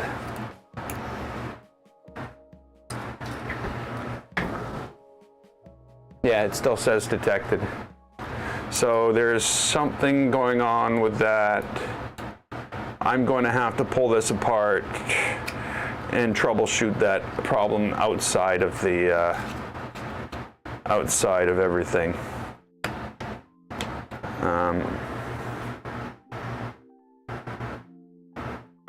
Yeah. So let me see here. Yeah. Okay. That should be good. That should be good. I have a 7600 second timeout on this thing. 70.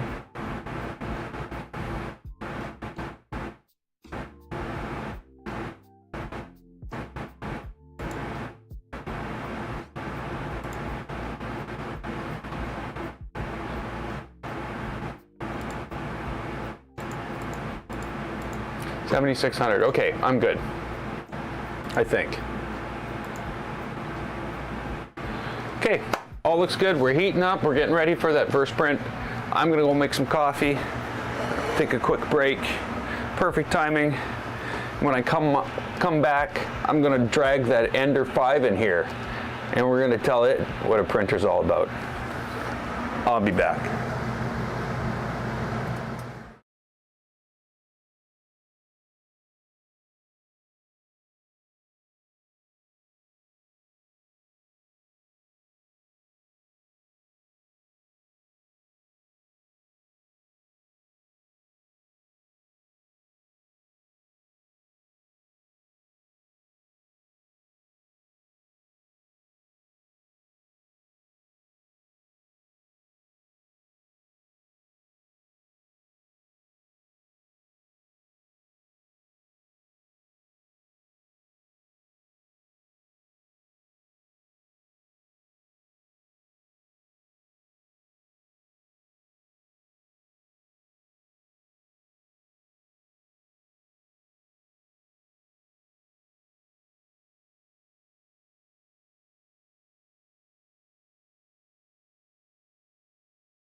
So, we're all set.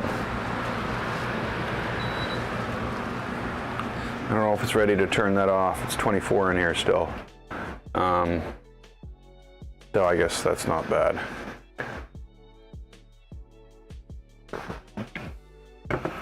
Everything's warmed up.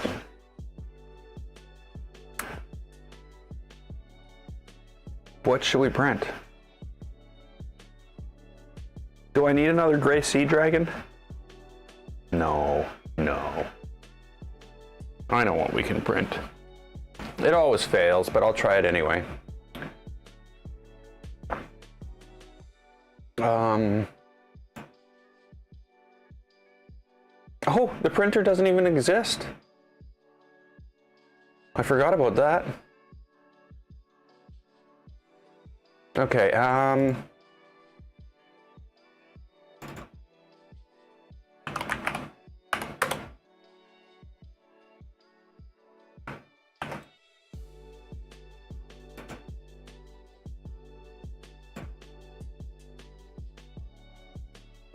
let's find, there we go.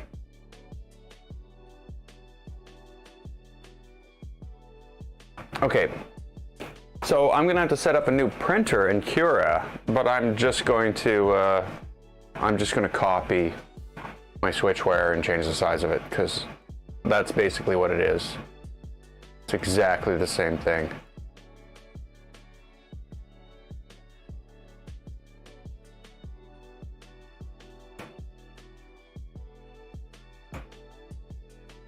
So if I go add a printer, copy from, okay, no copy from, no way to duplicate an existing printer that you own? No? No way to do that. Why is there no way to do that? Why? You don't think people, yeah, I don't know. This is one of the things I find these companies with their slicers where they have their own product, you know. Okay, Voron design. Do we have a Voron Switchwire there? No. Voron design. No, we only have 0 and 2.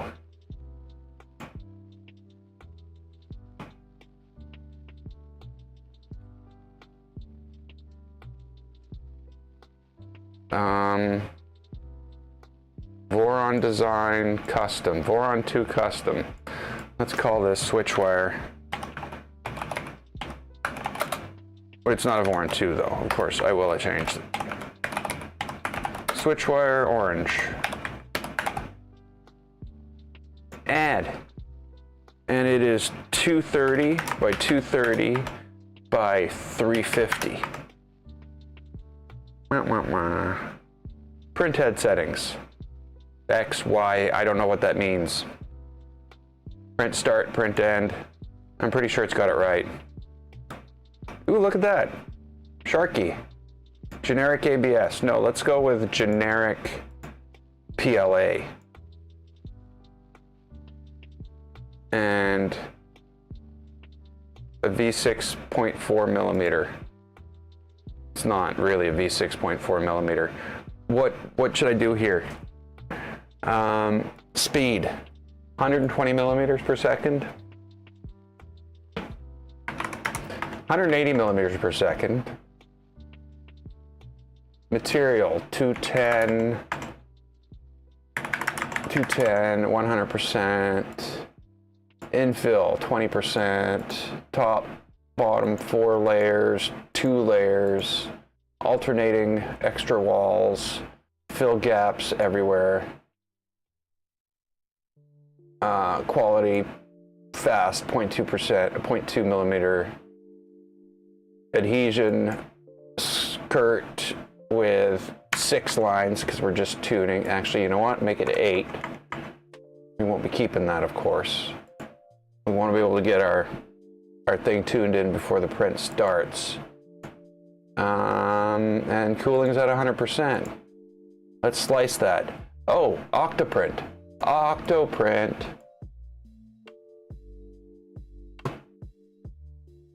So let's see, Octoprint.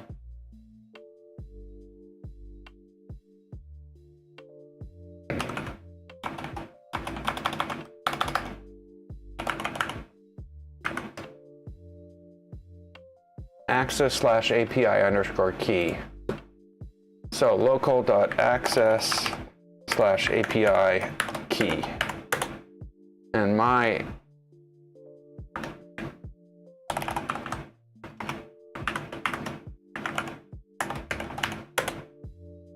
key is there.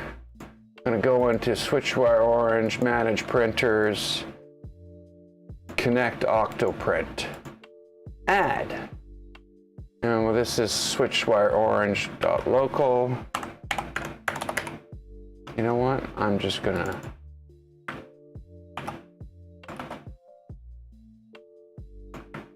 type that or copy that again. And we got that.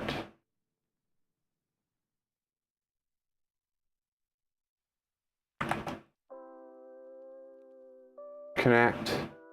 It's connected. Close. Close. Print with Octoprint.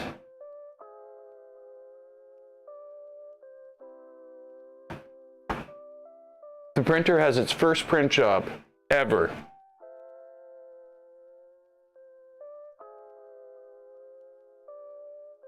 G-code files, Shark, V2.0, B. I don't know why it's B. I don't know. Start print.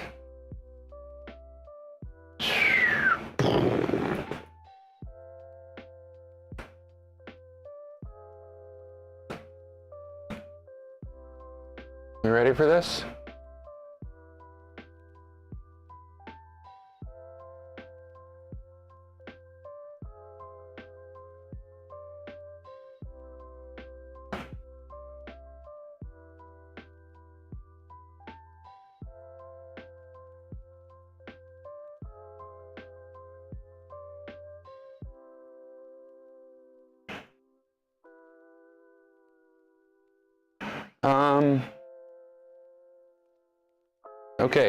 Okay.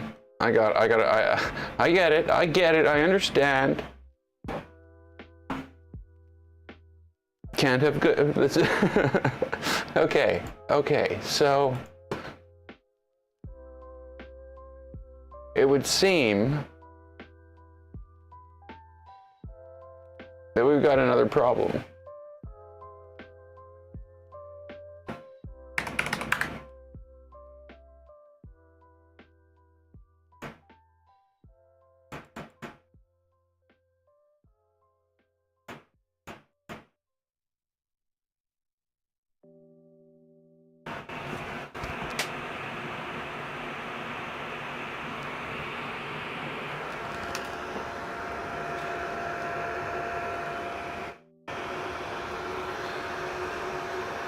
Okay, so we do have another problem, and that's that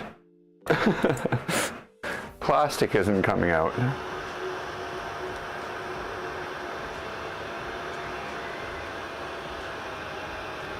So what that means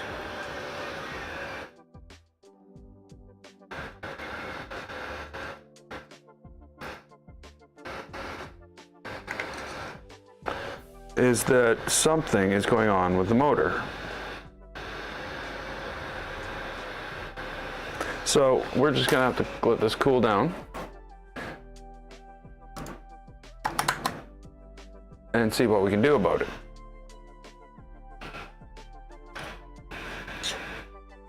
So let's just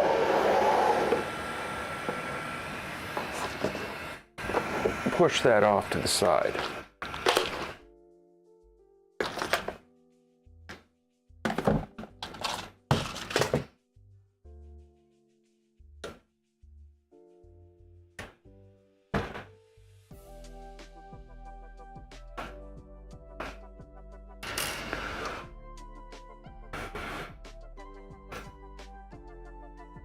That's my first printer.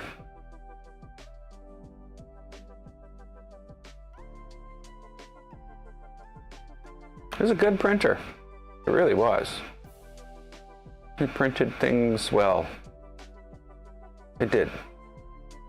Especially with the upgrades. I put a bullseye on it.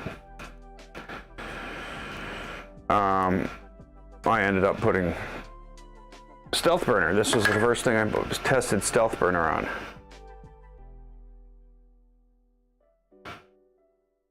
But like I mentioned, this is a 370 by 370 by 370 frame, or a frame that's made with 370 by 370 by 370. I believe. Let's double check this.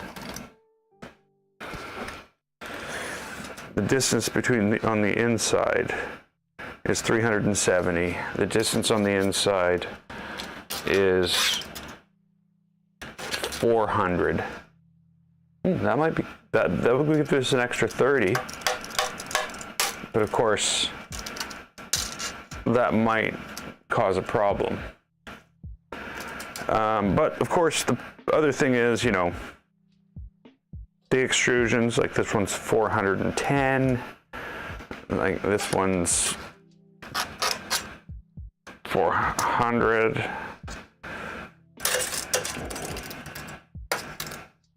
This one goes right across the front, again, 410. So,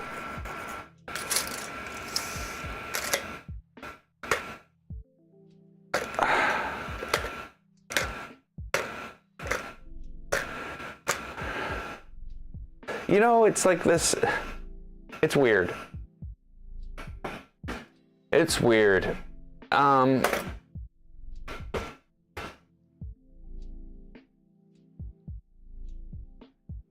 like, okay, I'm gonna just start taking it apart and throwing away pieces I don't need. That's probably the best bet here, including like some of the things I printed myself.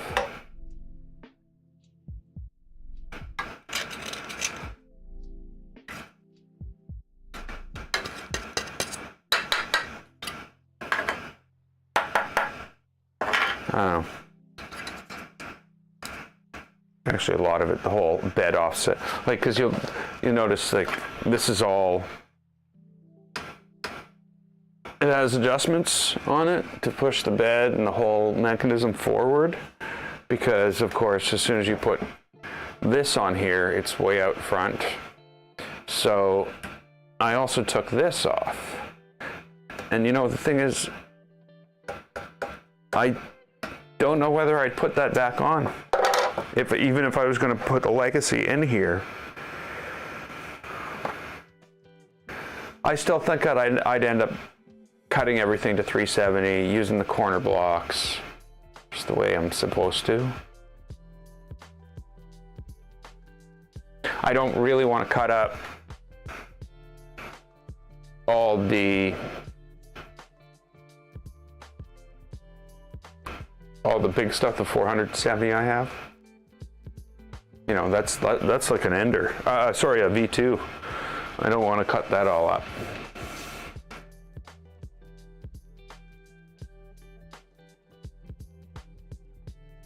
So yeah.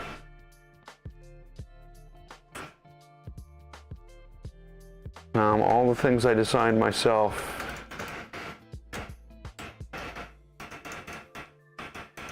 That had to change because the other one was way down here and it bumped against the wheel. And I'm like, bumped against the wheel? What the hell? So I made a thing to make it so it was bumping against the cover, which I also made. No, these are from Thingiverse.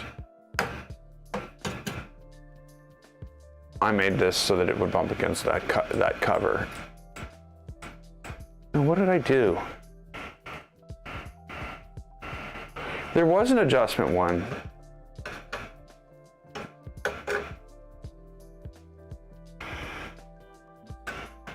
I can't remember.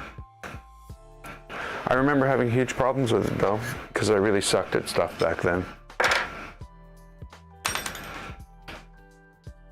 Yes, more than today.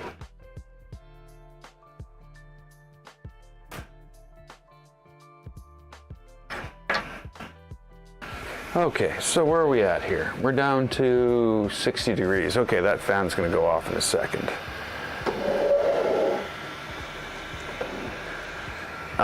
So I need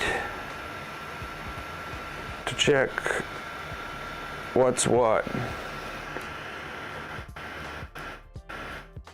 with this stepper motor.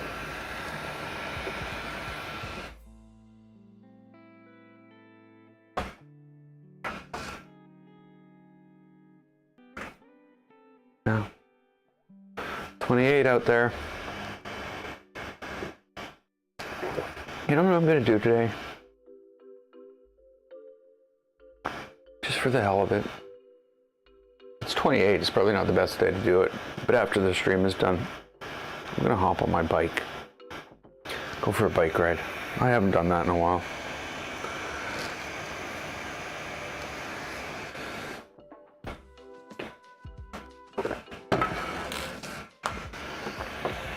I might even have to put air in the tires.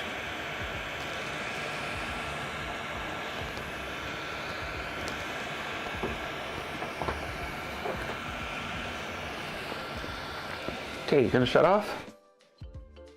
50.150. There we go.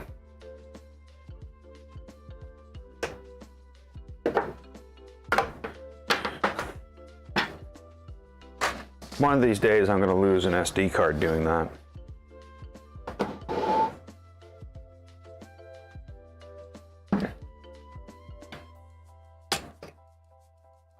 Yeah, I guess I melted the filament into the printhead, so I can't get it out right now. Okay, so our problem is that connector down there. Yay. So out comes the pie. That's only twice today. Only twice.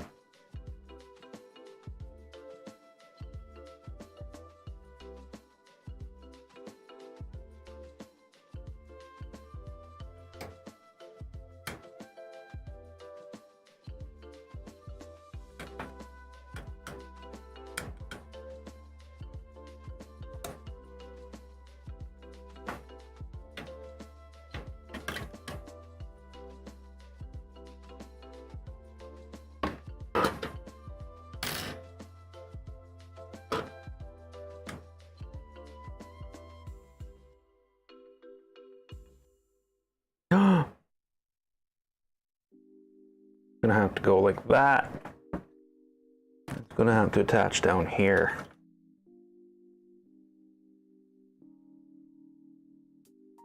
This will slide this way a bit though, so that's accessible. Well, that'll be more accessible because none of this will be here, and it'll just be screws holding this in. But I'm gonna have to make a new wiring harness. Print a couple of these. I really wish I had some way to do that. I'd be doing it right now. And we wouldn't be talking about it in 40 minutes to an hour. We'd be actually like building it. But again, I don't have the stuff to build it.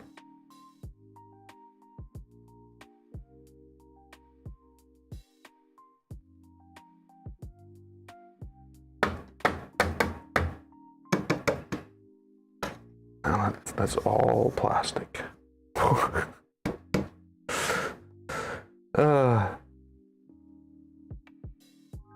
Okay, I gotta get that out of there. You're coming with me. Don't resist. Don't bend any pins like the last time we talked. Oh, cool.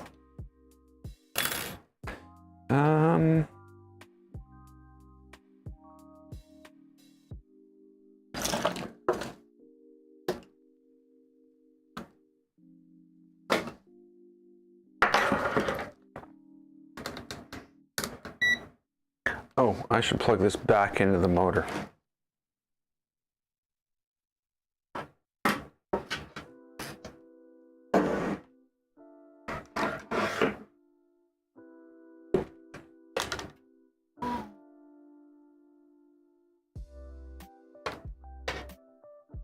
Okay, motor's plugged in.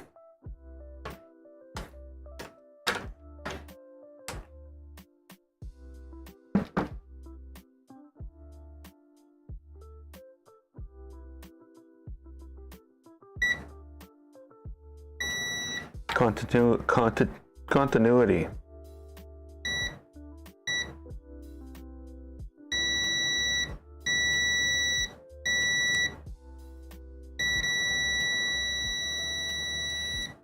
Okay, so that's good.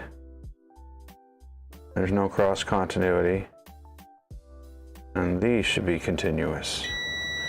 Those are continuous. Okay, so 2 together and 2 together. That should be right.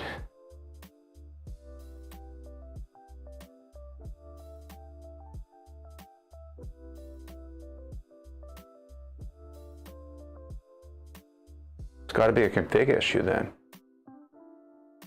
All right.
Okay, so what I'm going to do is create some type of bracket.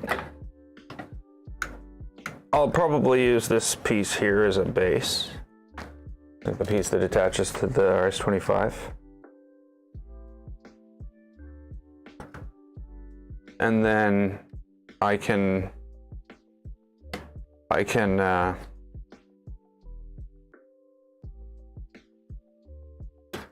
I do? I can take this plate, thicken it, and have it merged into that part. And that'll be perfect for attaching down here and holding the pie in place. Yeah, that's perfect. That'll be awesome.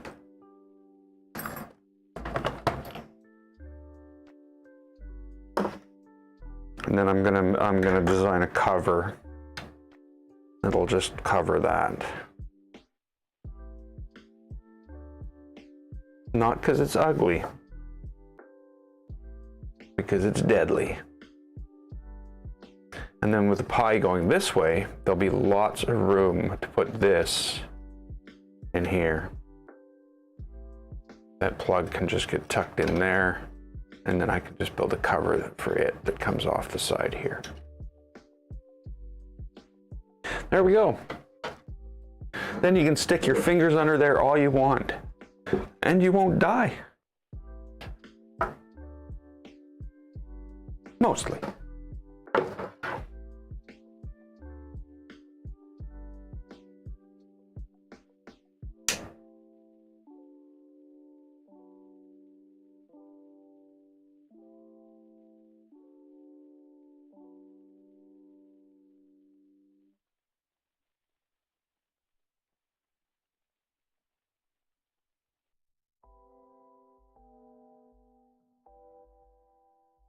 Okay, so we know it's wired just fine.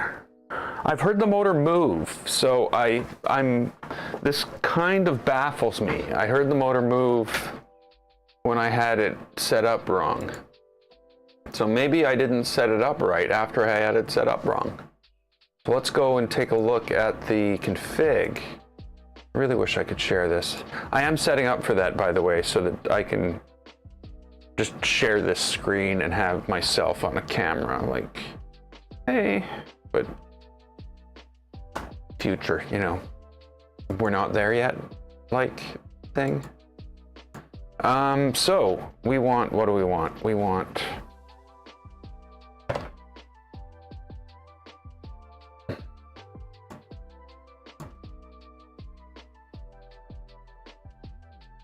PTT SKR Mini E3 V3 pinout.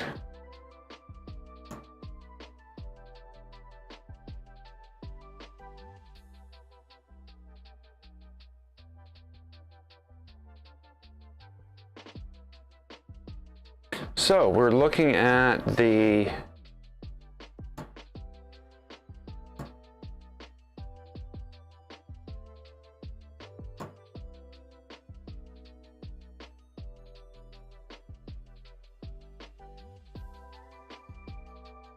PC2.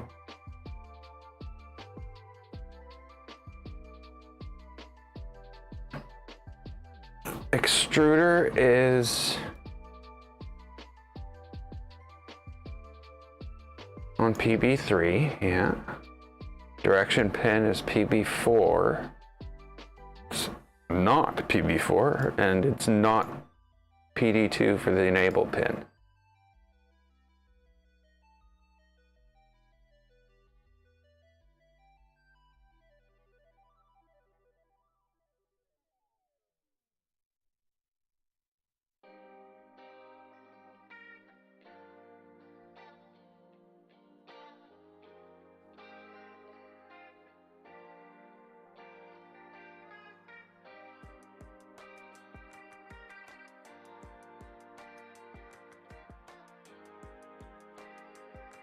Everything seems right.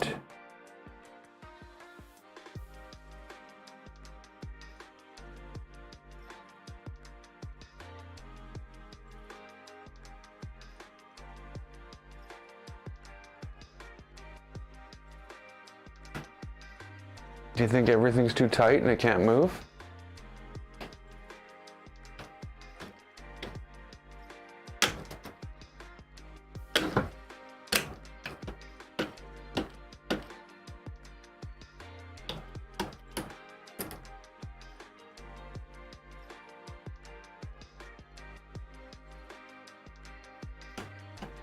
It moves fine.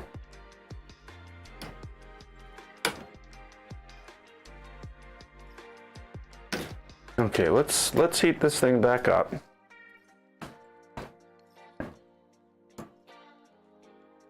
I don't see any issues in the extruder settings.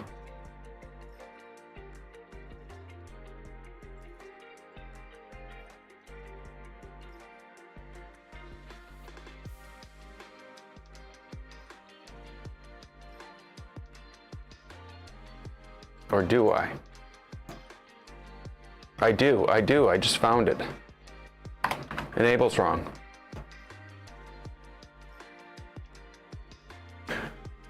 I shouldn't celebrate yet. Don't celebrate yet.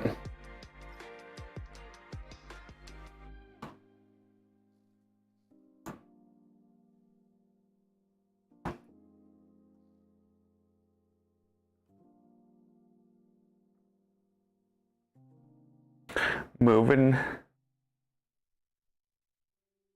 So yeah, it's I guess the Legacy will have a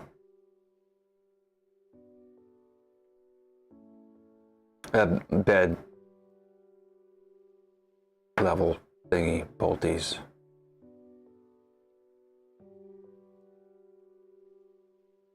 Oh, and I just thought of something. You know, I was talking about that,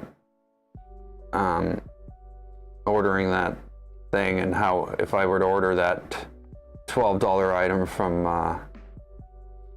DFH, it would cost me over $40 to get it. You know, and it's just a little circuit board to adapt the thing. That's like the 1/10 of the price of a printer kit. I was thinking, well, you know, I guess the other possibility is I just order 4 of them. It'll still be the same shipping. At least you'd hope. I hope that 4 of them wouldn't cost me $160 for $50 in product, $55 in product. But hey, I wouldn't I wouldn't say it couldn't be a thing. Okay, so we're starting the hot end heat up. Let me see.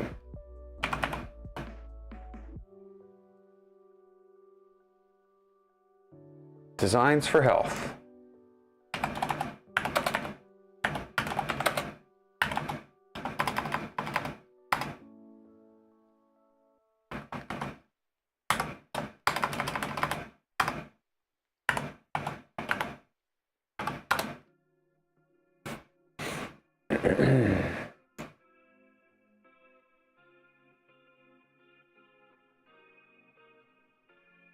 So let's say instead of one, I wanted 4 of those. Because like, come on, like that, you build printers, having an adapter for an SKR Mini to adapt to a Mini display. You'd think you wouldn't need a display adapter for a Mini to a Mini, but you do, because a Mini is actually not spent when to plug into it. Yeah, I'm shut up now. So $72. Oh, they're $18.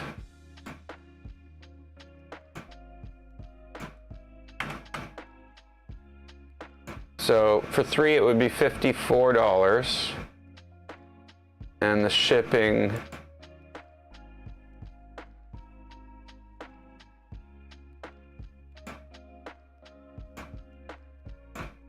would be $21 still. So the shipping didn't go up. So this makes a lot more sense. So instead of, you know, something, this is just 75 bucks USD to CAD, that's like $100. So it would cost me $100, so $33 and a piece, basically, is what it would cost me.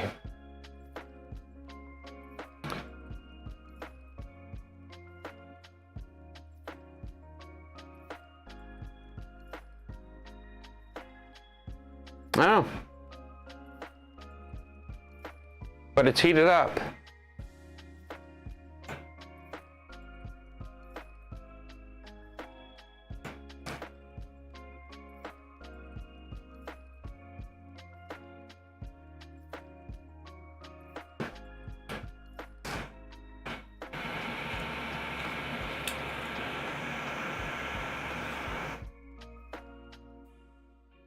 Let's cut that off.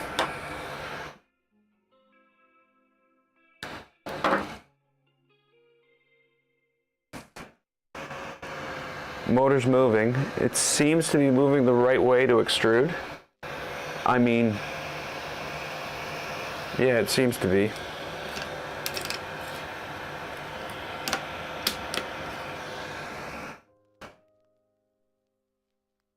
Extrude! Extrusion is happening. We have extrusion. Imagine I started a print without extrusion.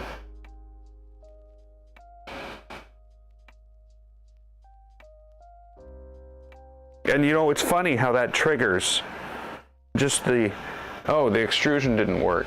It triggers so many things. It triggers my wish that I had a proper machinist ruler. I get that trigger happens often.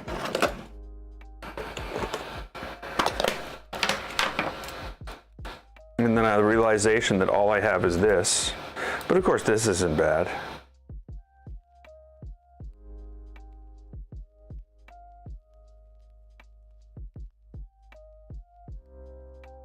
Okay.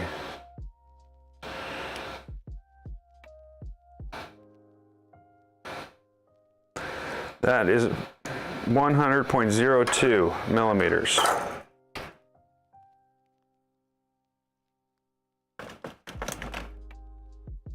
This is a purple Sharpie. It's funny how the filament that comes out of there looks like it's teal. Okay, so we want to mark 100 millimeters.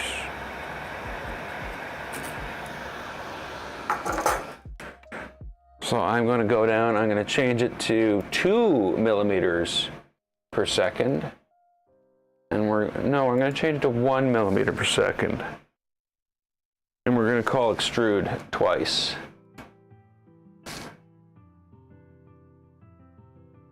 And it's going to squeeze plastic really, really slowly.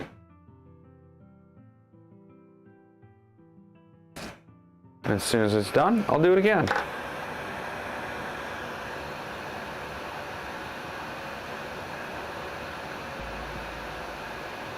And then we'll do math.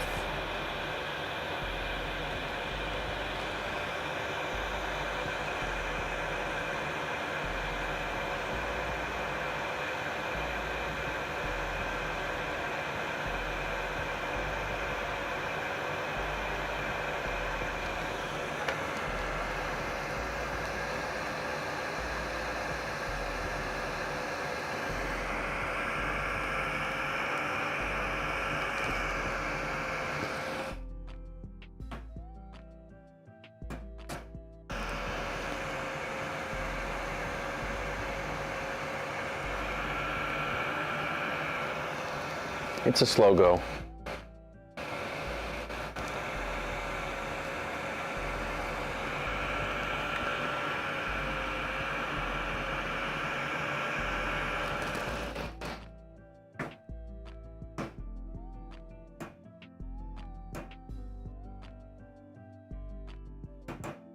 So that's not the worst thing.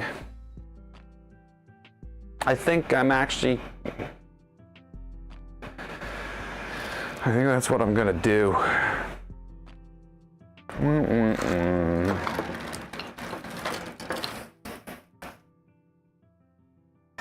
Because I'm just gonna run into this like next week. Not exactly, but you know what I mean. It will be no time at all before I'm building another printer and I'm like, oh, I need a display thing.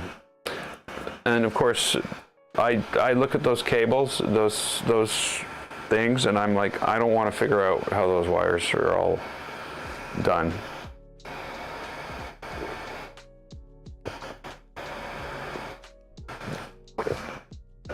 Okay, so that was not 100 millimeters.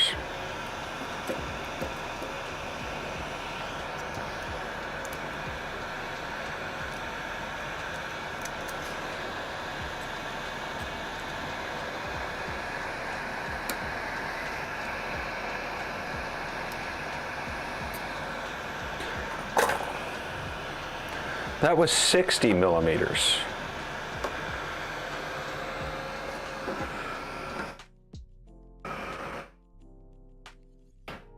So we got 6/10 of what we asked for.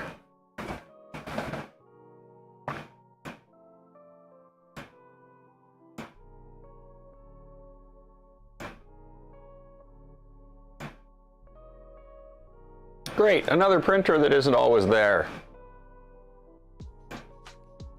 I think it's this room that isn't always here. I pop in and out of existence.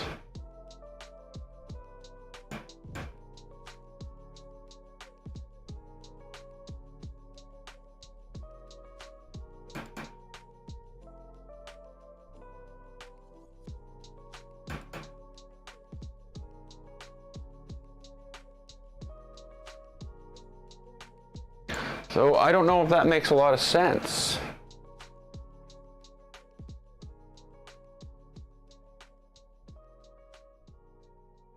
Is it a different, no, it's the BMG gear ratio, that's right. Micro steps 32, full steps per rotation 200.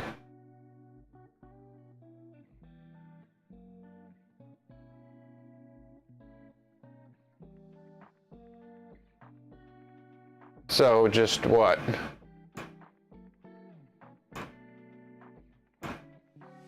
Take the 22.67895511 and do some math with it. And this seems wrong. It's weird that it's 60.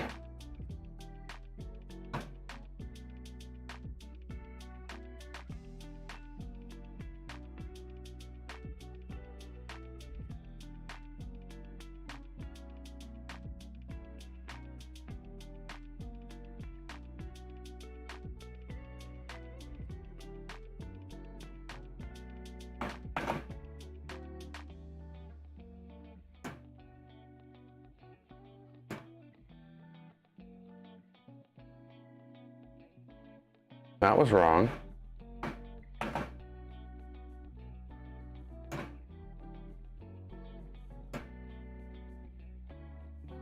How can that be right?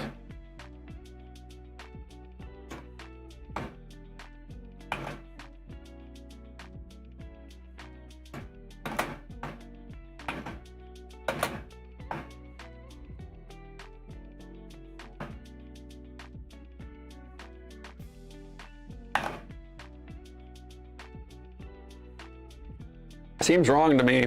It's something, you know, it's almost like maybe this should be 400 and this be 26 point. Let's try that.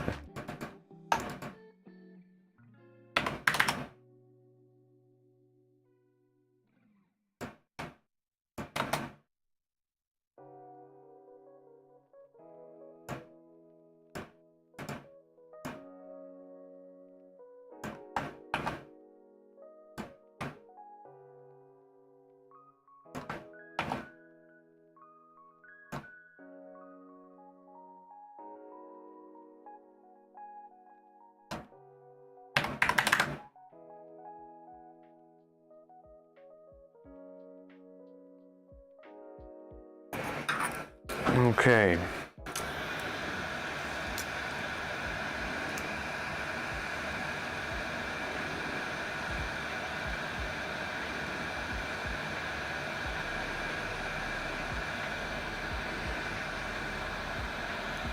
That would have made for a pretty empty print. Like literally 40% of the plastic wouldn't have been there.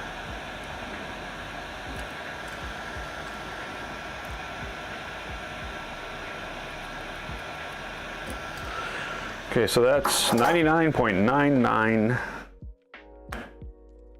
I'm gonna turn the heat up to 220.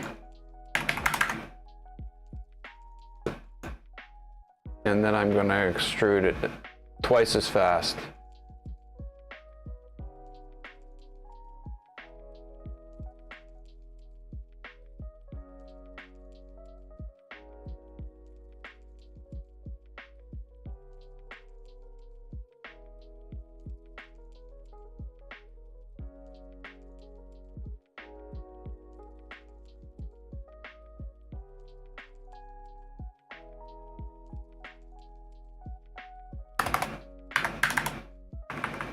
Okay, we're at 220. Extrude 100.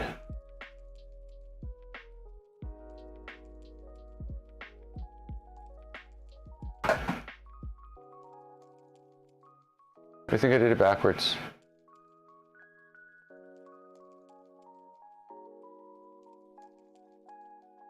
Oh yeah.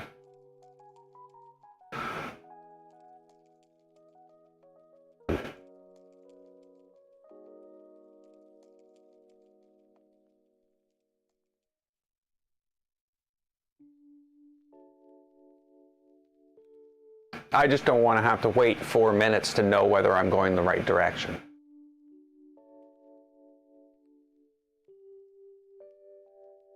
And if I've gone the wrong direction, I'm not sure what it would look like.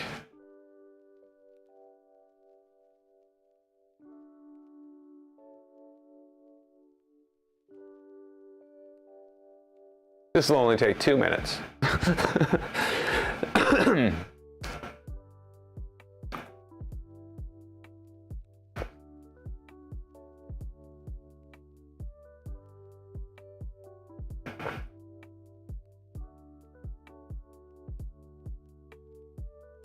It's looking good though.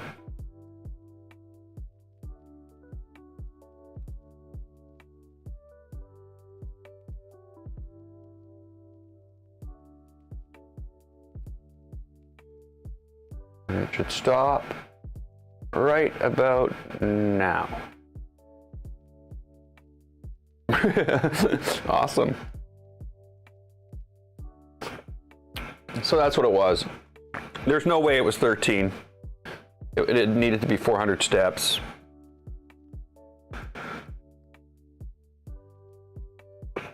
And it should be 27. Okay. Now that that works and plastic melts, let's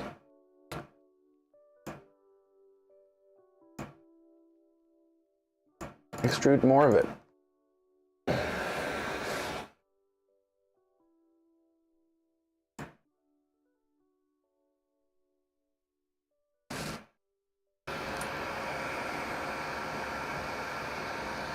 That's warm.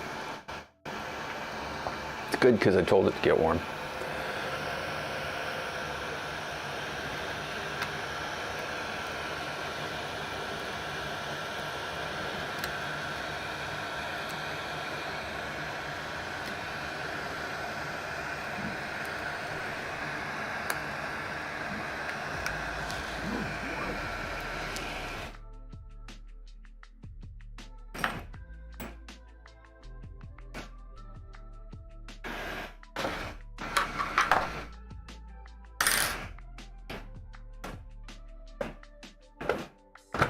I am missing my dark blue.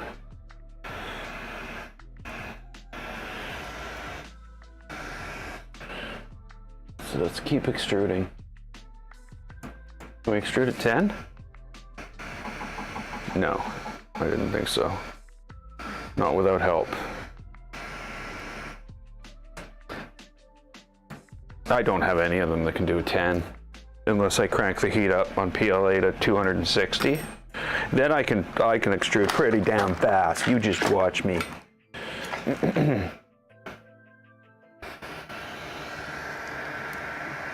But not like a high flow or anything.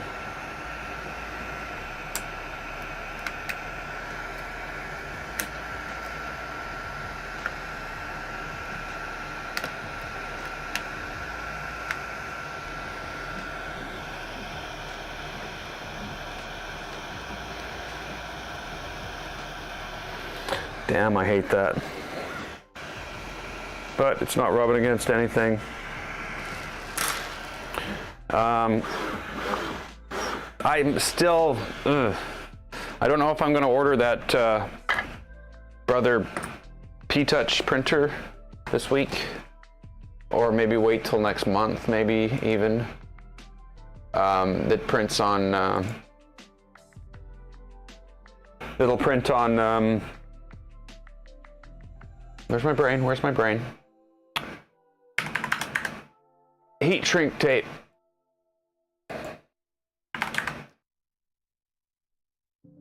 So yeah, that's going to be nice.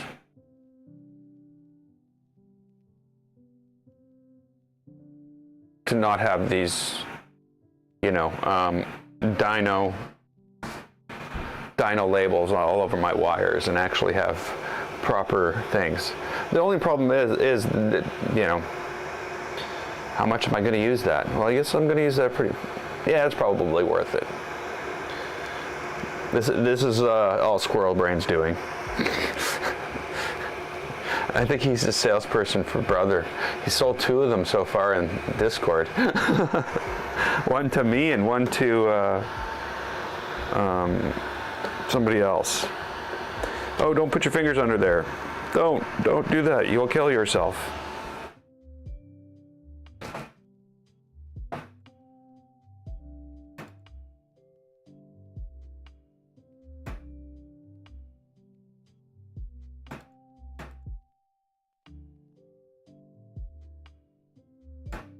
Okay, so printer macros. Print start. Let's find out if I need to restore the bed mesh.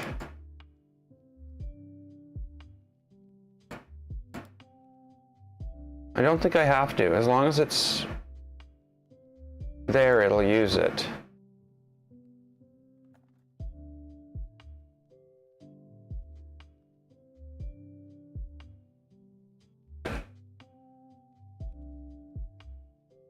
We'll get a bed mesh on a hot bed.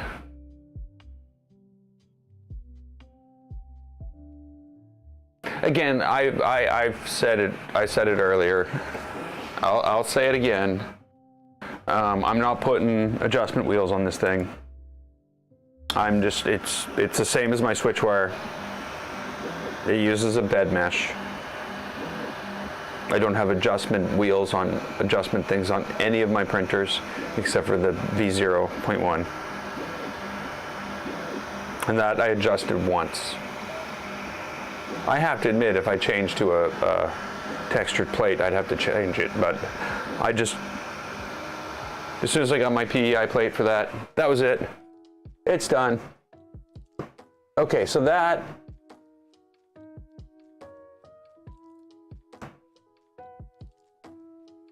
that's fine. I don't care. Save config. Dashboard. Come on, come on, come on, come on.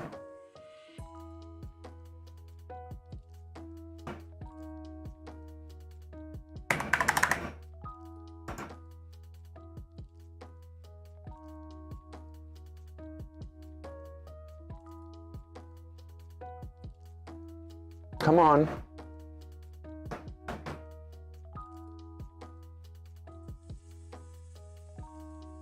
I guess we're back to printing.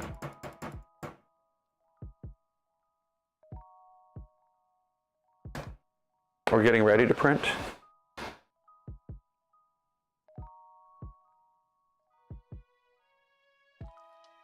I'm going to print a giant, well, I'll print, oh, maybe not. I was gonna say I'll print a giant rainbow lagoon shark again on this. That's what I printed first on my thing. It took like 18 hours or something like that.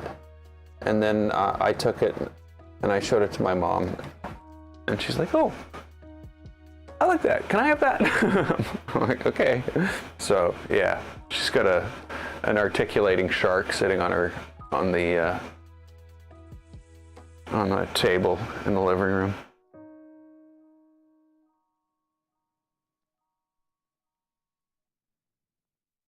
So I guess the next stream is going to be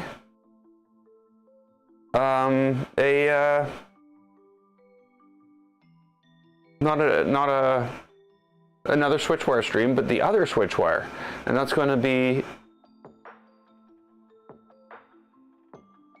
putting panels on it and printing with ABS.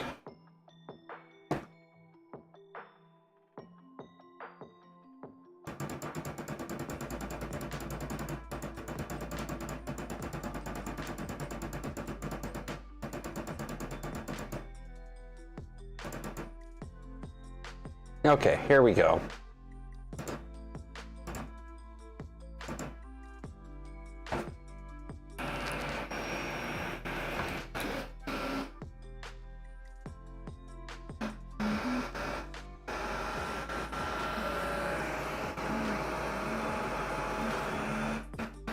Okay, it's balling up.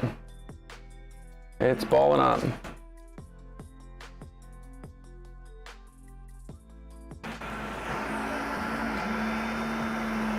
That's better.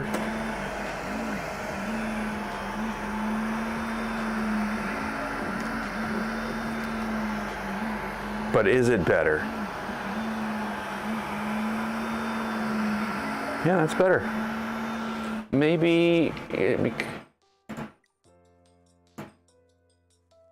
I'm gonna drop it down just a little bit more because this is a textured plate.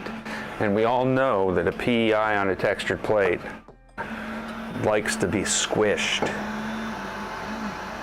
Do we all know that? Well, my experience has been, I shouldn't say that. My experience has been that PEI on a textured plate likes to be squished.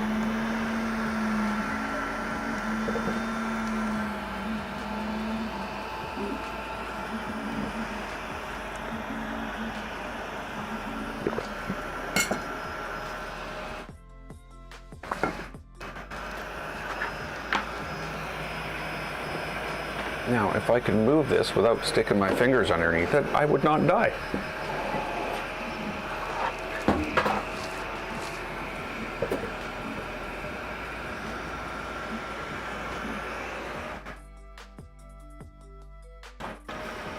I did it. I did it.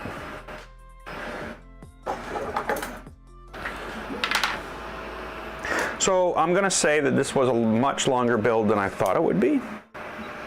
Obviously, the deck extension customization was a you know, a time consumer, but I'm really glad I made it. I'll once I have the, I think what I'm going to do is I'm going to print them like this size, and I'm just going to leave the gap over here, back in the middle, underneath the bed, and I'm perfectly fine with that. And that's what I'm going to put on GitHub.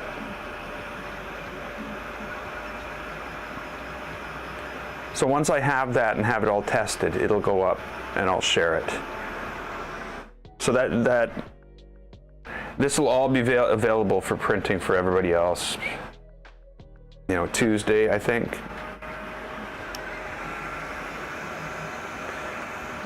But yeah, I'm like really happy with this. The whole thing is but the difference between that and that is insane. Printed on the same texture plate, same print settings, everything identical. That's ASA, that's ABS. I can tell you though, I have noticed this before.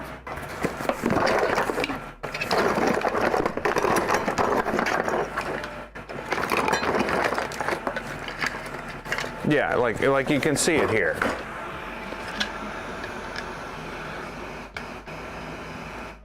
ABS, ASA. ASA is gray. ASA's black is gray. It's not that it's shinier, it's just not as black.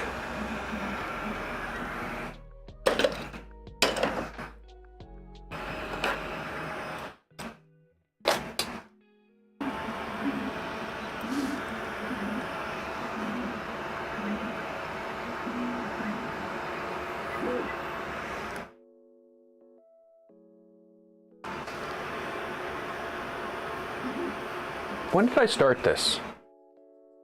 When was the Ender Switchwire started?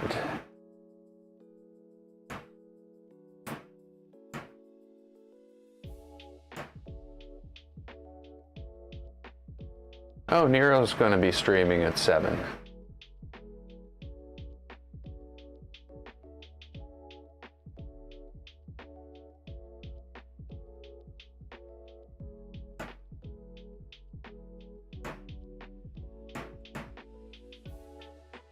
Where are we?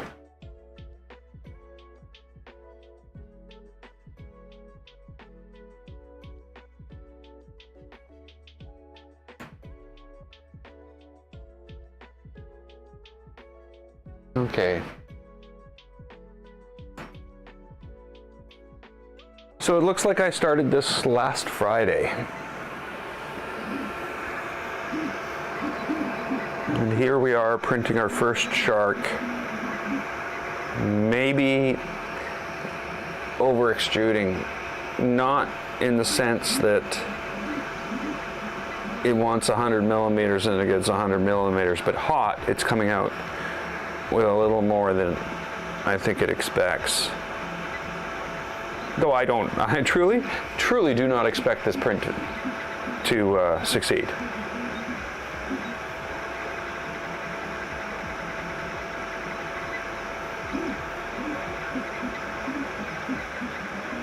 Thing frustrates the heck out of me, this shark. I'm going to turn on some air conditioning.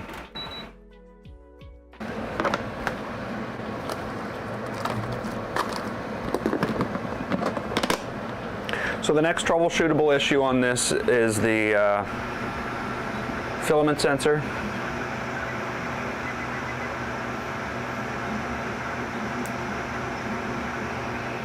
I think I'm going to end up pulling apart all of Clockwork 2 in order to test that. So I don't think that's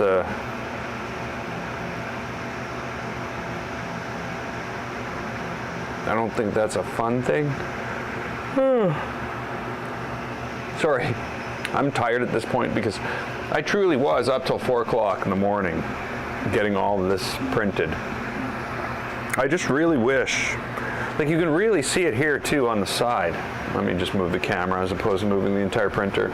If you look at the side, you can see that this black and this black are the same.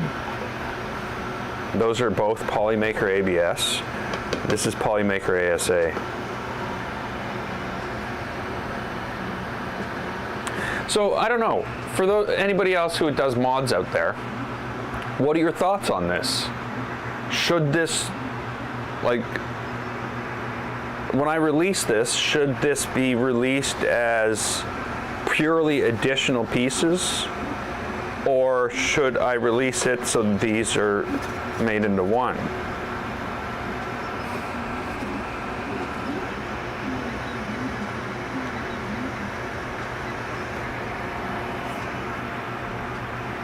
I just don't know.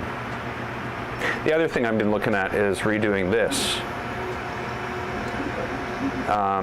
to make it square to the bottom.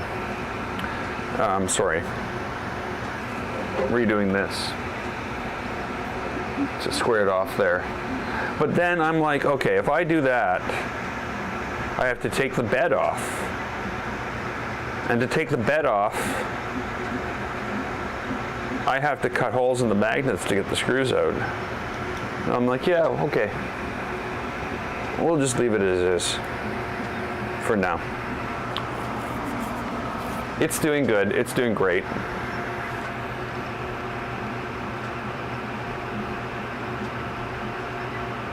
Do both.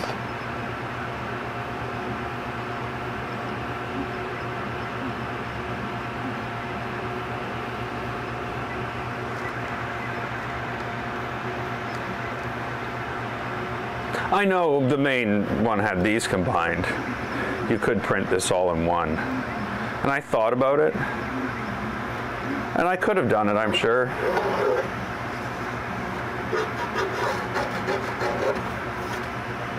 Yeah. And you know what? Maybe I will print all of it again. Like the entire top, all 6 pieces. And the reason I say that, these are not as good as they look. Like, I was amazed at them back then.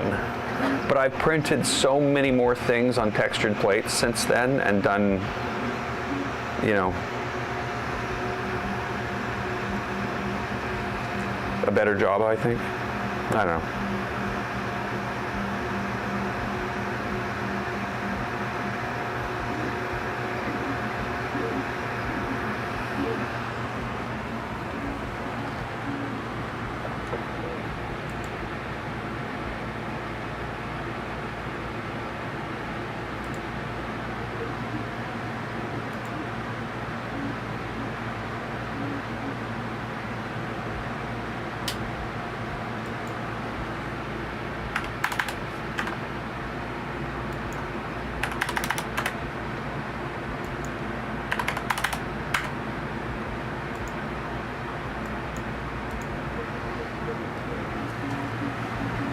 There we go.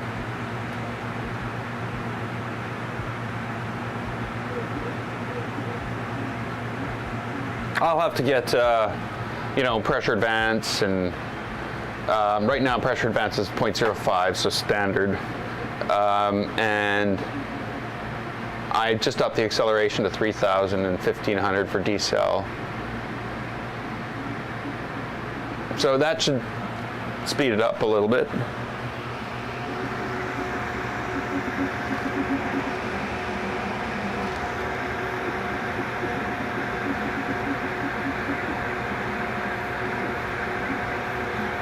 I've really always been amazed with these Tronxy motors, believe it or not. You know, I'm not a huge fan of Tronxy, but if there's something they do right, it might be these motors.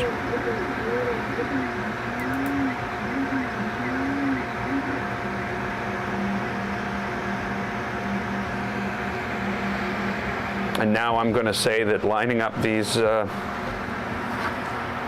gears after the fact, better. Definitely better than measuring and just assuming they're right. So they're working beautifully.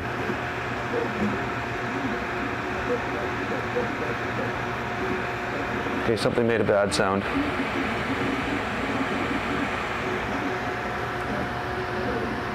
Yeah, it screwed up.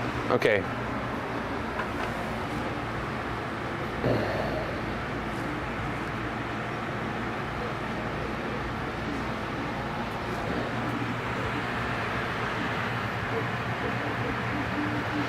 Okay, fine.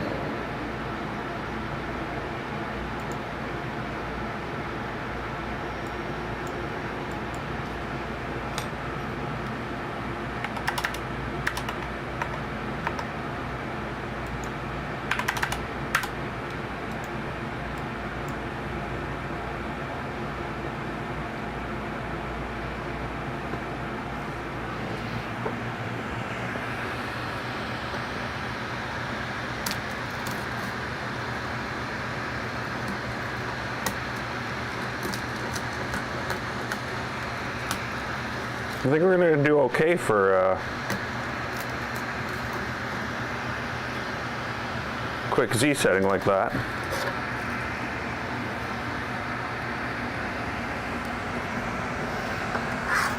Looks pretty consistent. Too bad I screwed it up, eh? Oh well, that's me.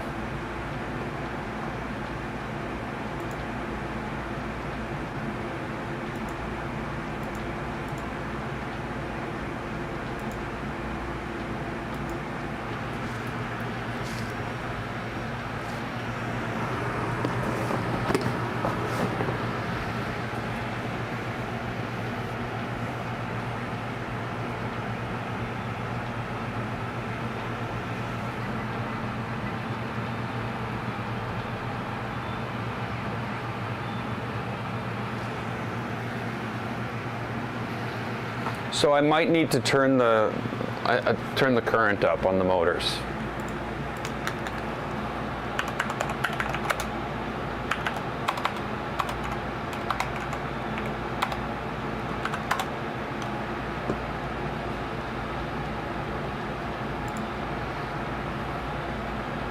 Tuning motor current. Higher current increases the positional accuracy and torque. However, a higher current also increases the heat produced by the stepper motor and the stepper motor driver.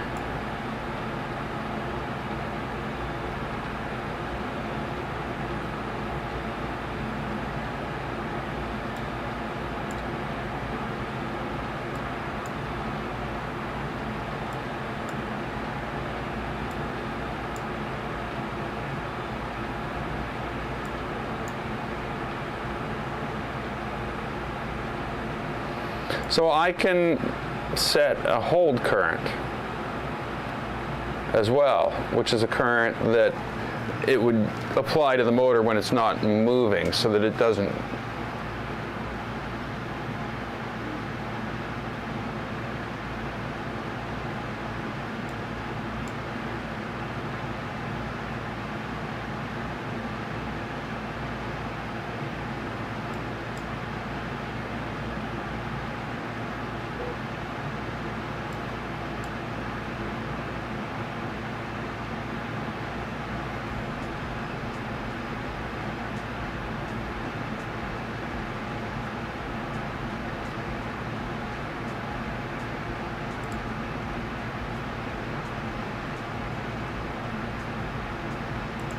So run current and hold current is the amount of current in amps, RMS, root mean square, to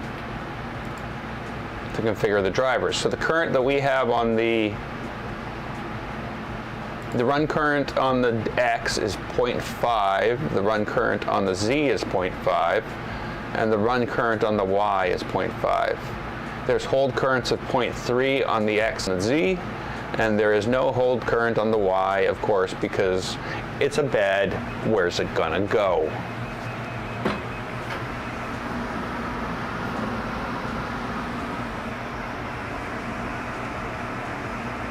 Focus? Are you focused on that?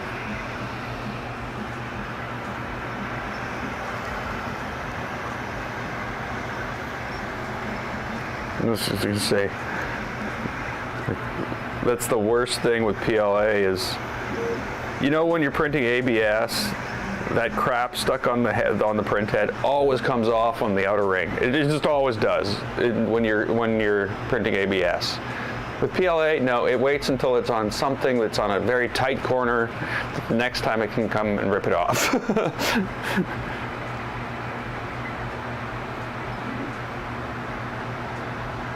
But I really shouldn't have messed with the speed settings, and you know, right now we'd be 10 minutes in instead of just 2.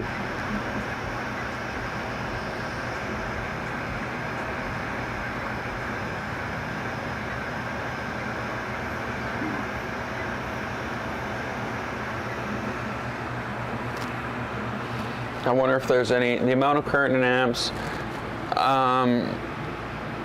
It doesn't say anything about what these values, like the maximums. I'm almost also wondering if, like, yeah, that might be part of the reason that I have so many problems with my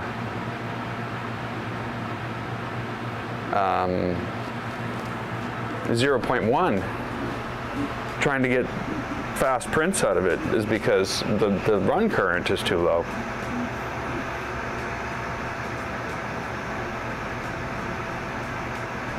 But again, I don't know why that would be. You know, it's not like these are going to get any like warm at all. These are the same trunksy motors that are on that X5SA Pro that printed the 13 minute 22-second benchy. So why can't any of my printers do that? Like that's so frustrating. That's like the worst thing ever. I'm like, oh God, I built somebody else a printer out of the parts of my printers and gave it to them, and it's faster than anything I own. It just hauls. It's like, wow. I know I don't. You know, on the 2.4 and the Trident, I'm printing functional parts, so that's not of any concern. But it's kind of a, you know, it's kind of a thing.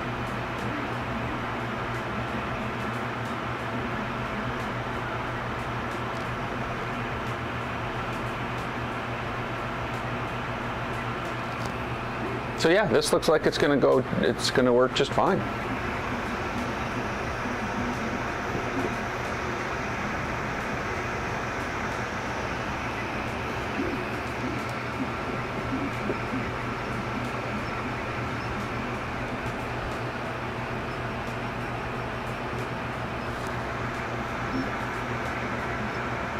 A little too much squish.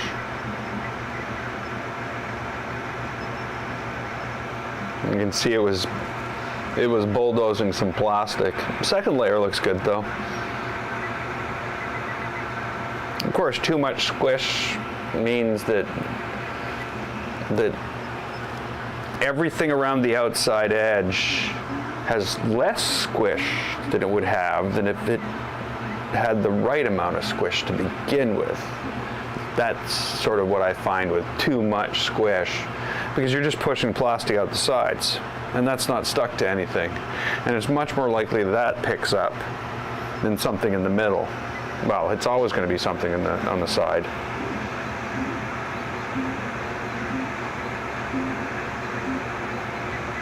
I don't know if their traction's on.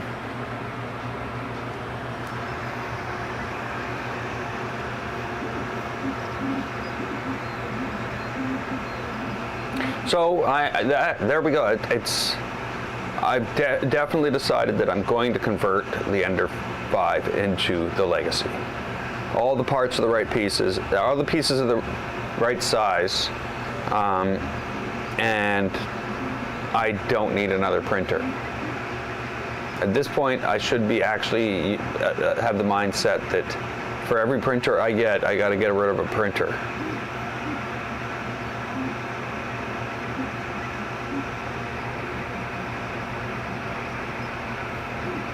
Of course, then I'm breaking the N+1 rule, aren't I? I'll be kicked out of the club.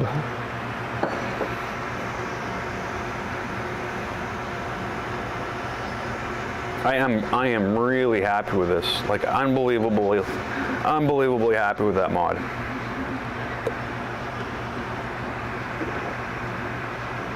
My experience with my modifications usually has not. Like this.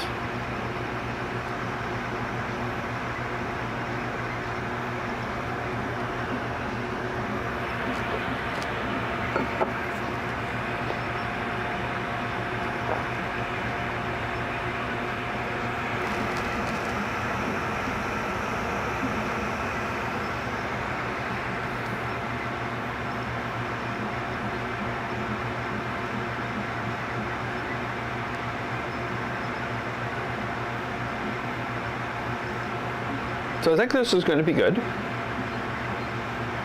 Obviously this is just going to be a small print. I'm not going to throw anything major at it right now. Though I will print a couple big things before I start really thinking of putting the carrot feeder on here. Because I want to know it isn't the problem, if there's a problem with carrot feeder. And I should, from what I know, just be able to copy everything over from that one, config-wise, onto here. And that's good, because that means I'll get my software customizations too, which I've made a few tweaks in order to help troubleshoot things. It also means that we're going to have to go through the entire configuration again, which, you know, doesn't always go the way it went with Steve. That took him 5 hours. It took me over a week to get my 9 unit configured because it would fail in software. And now that I think about it, maybe I won't. Maybe I'll just grab the default files, we'll drop them in there from GitHub, and we'll see. I'll grab the hardware file for the easy board, but other than that.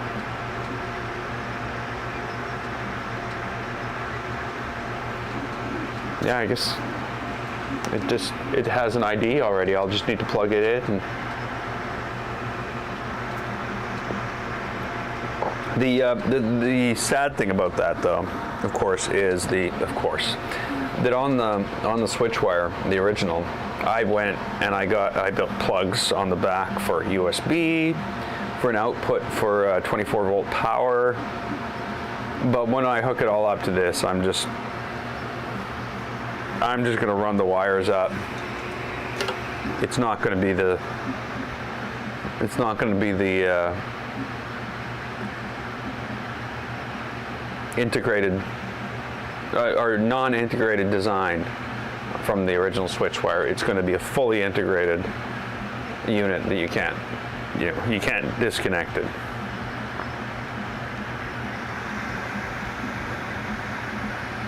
We'll see though. Like there's no stopping me, I guess, from putting in a couple key jacks back here and doing the same thing. I should see if I can get that fan working.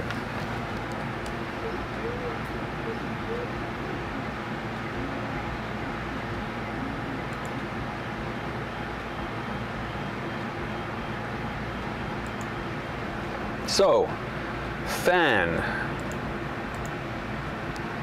That fan is on fan 2, which should be PB15. NeoPixel, if I see NeoPixel, I've gone too far. Nozzle fan, generic case fan, PB15.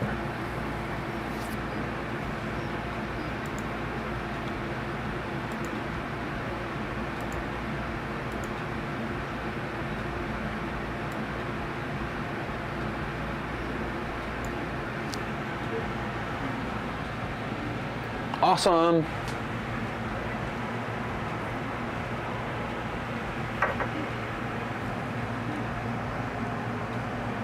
Okay, there we go. Now, I do realize, that when I do all this moving of the stuff, the pie is going to be sitting over here, and it's not going to get as much airflow from the fan. But I've never had a problem, ever had a problem with the pie overheating in a Voron. When there's no fan on, I don't normally run the fans, because I'll do something stupid like that, like stick my finger in it. They're also noisy. So if I do run them, they're running at about 30.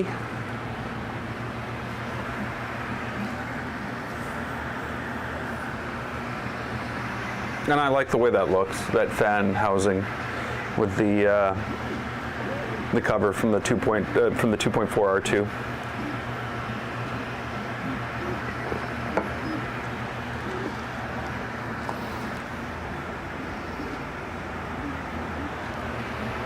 I noticed that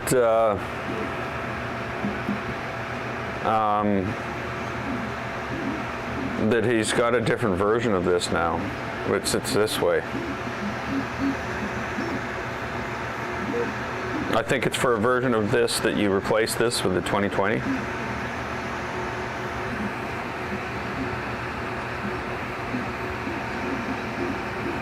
But I'm not sure.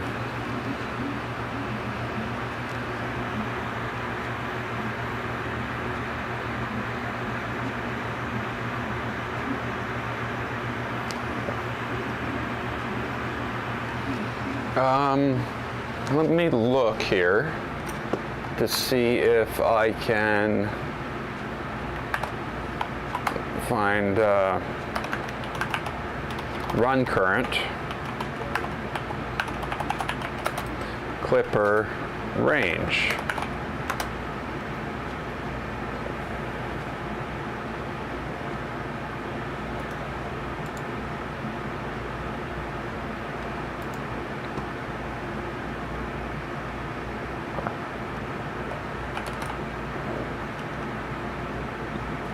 Yeah, no, it doesn't provide a range.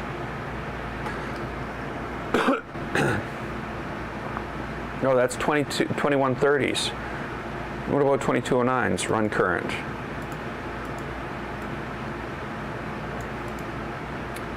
So if I were to say take that 0.5 and make it 0.7, is that something I can do? I guess I'm going to find out. Not right now, though, because I'm not interrupting this print.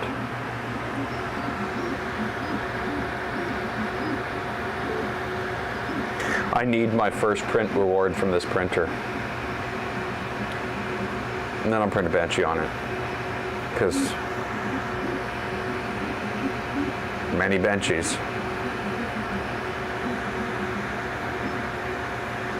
I have a one of those old style candy jars where I just throw my Banshees in.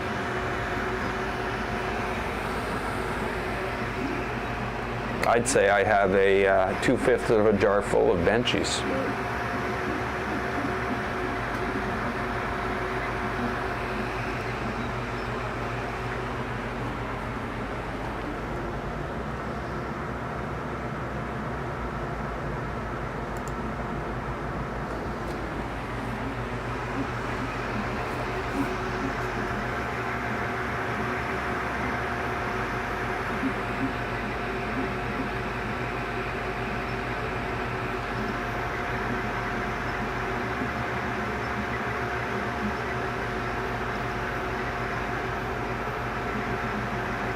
So as soon as I get the full black deck printed, I will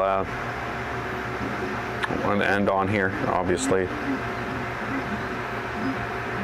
I will post a picture. Well, I'll show off the build and the build thing in the Discord, and I'll release all the files.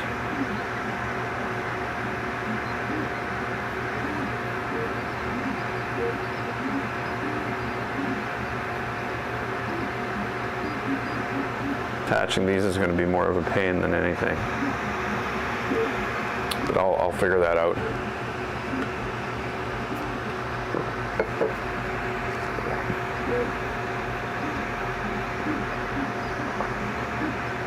And I guess this is only applicable to the version of the Ender switchwire conversion that I downloaded.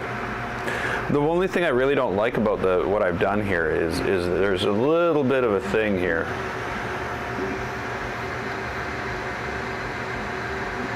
The front leg is way back here. Back leg's here. I thought about moving the legs.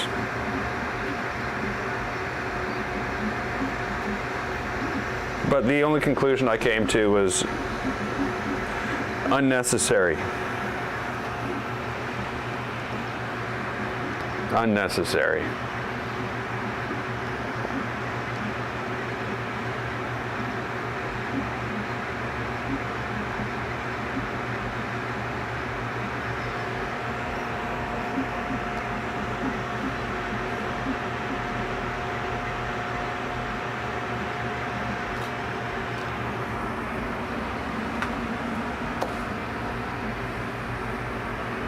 Well, it's 5:45.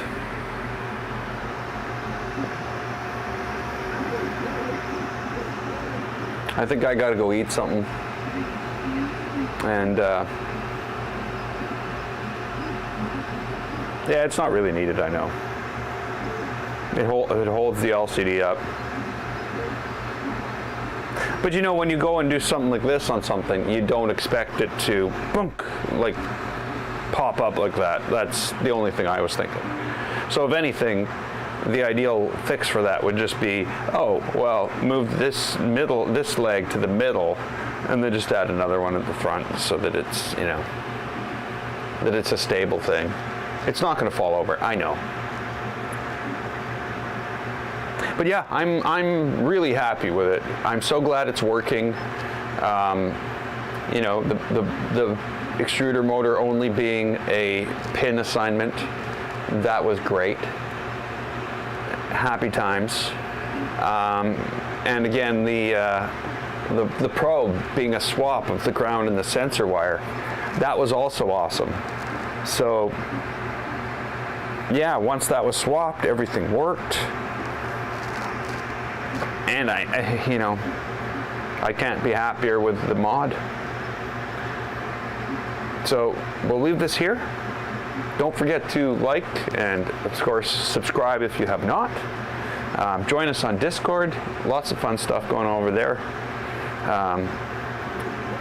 You know, if you want to listen to a bunch of people talk about printers constantly, it's fun. And I will be back soon. It'll probably be during the week, and we'll probably be putting I'll have the deck on this done by that point, but we'll probably be putting the enclosure on the switch wire. Not this one, that one. And we'll see how that goes. So I will hopefully see you guys in the next stream. Have a good rest of your weekend, and take care. Later.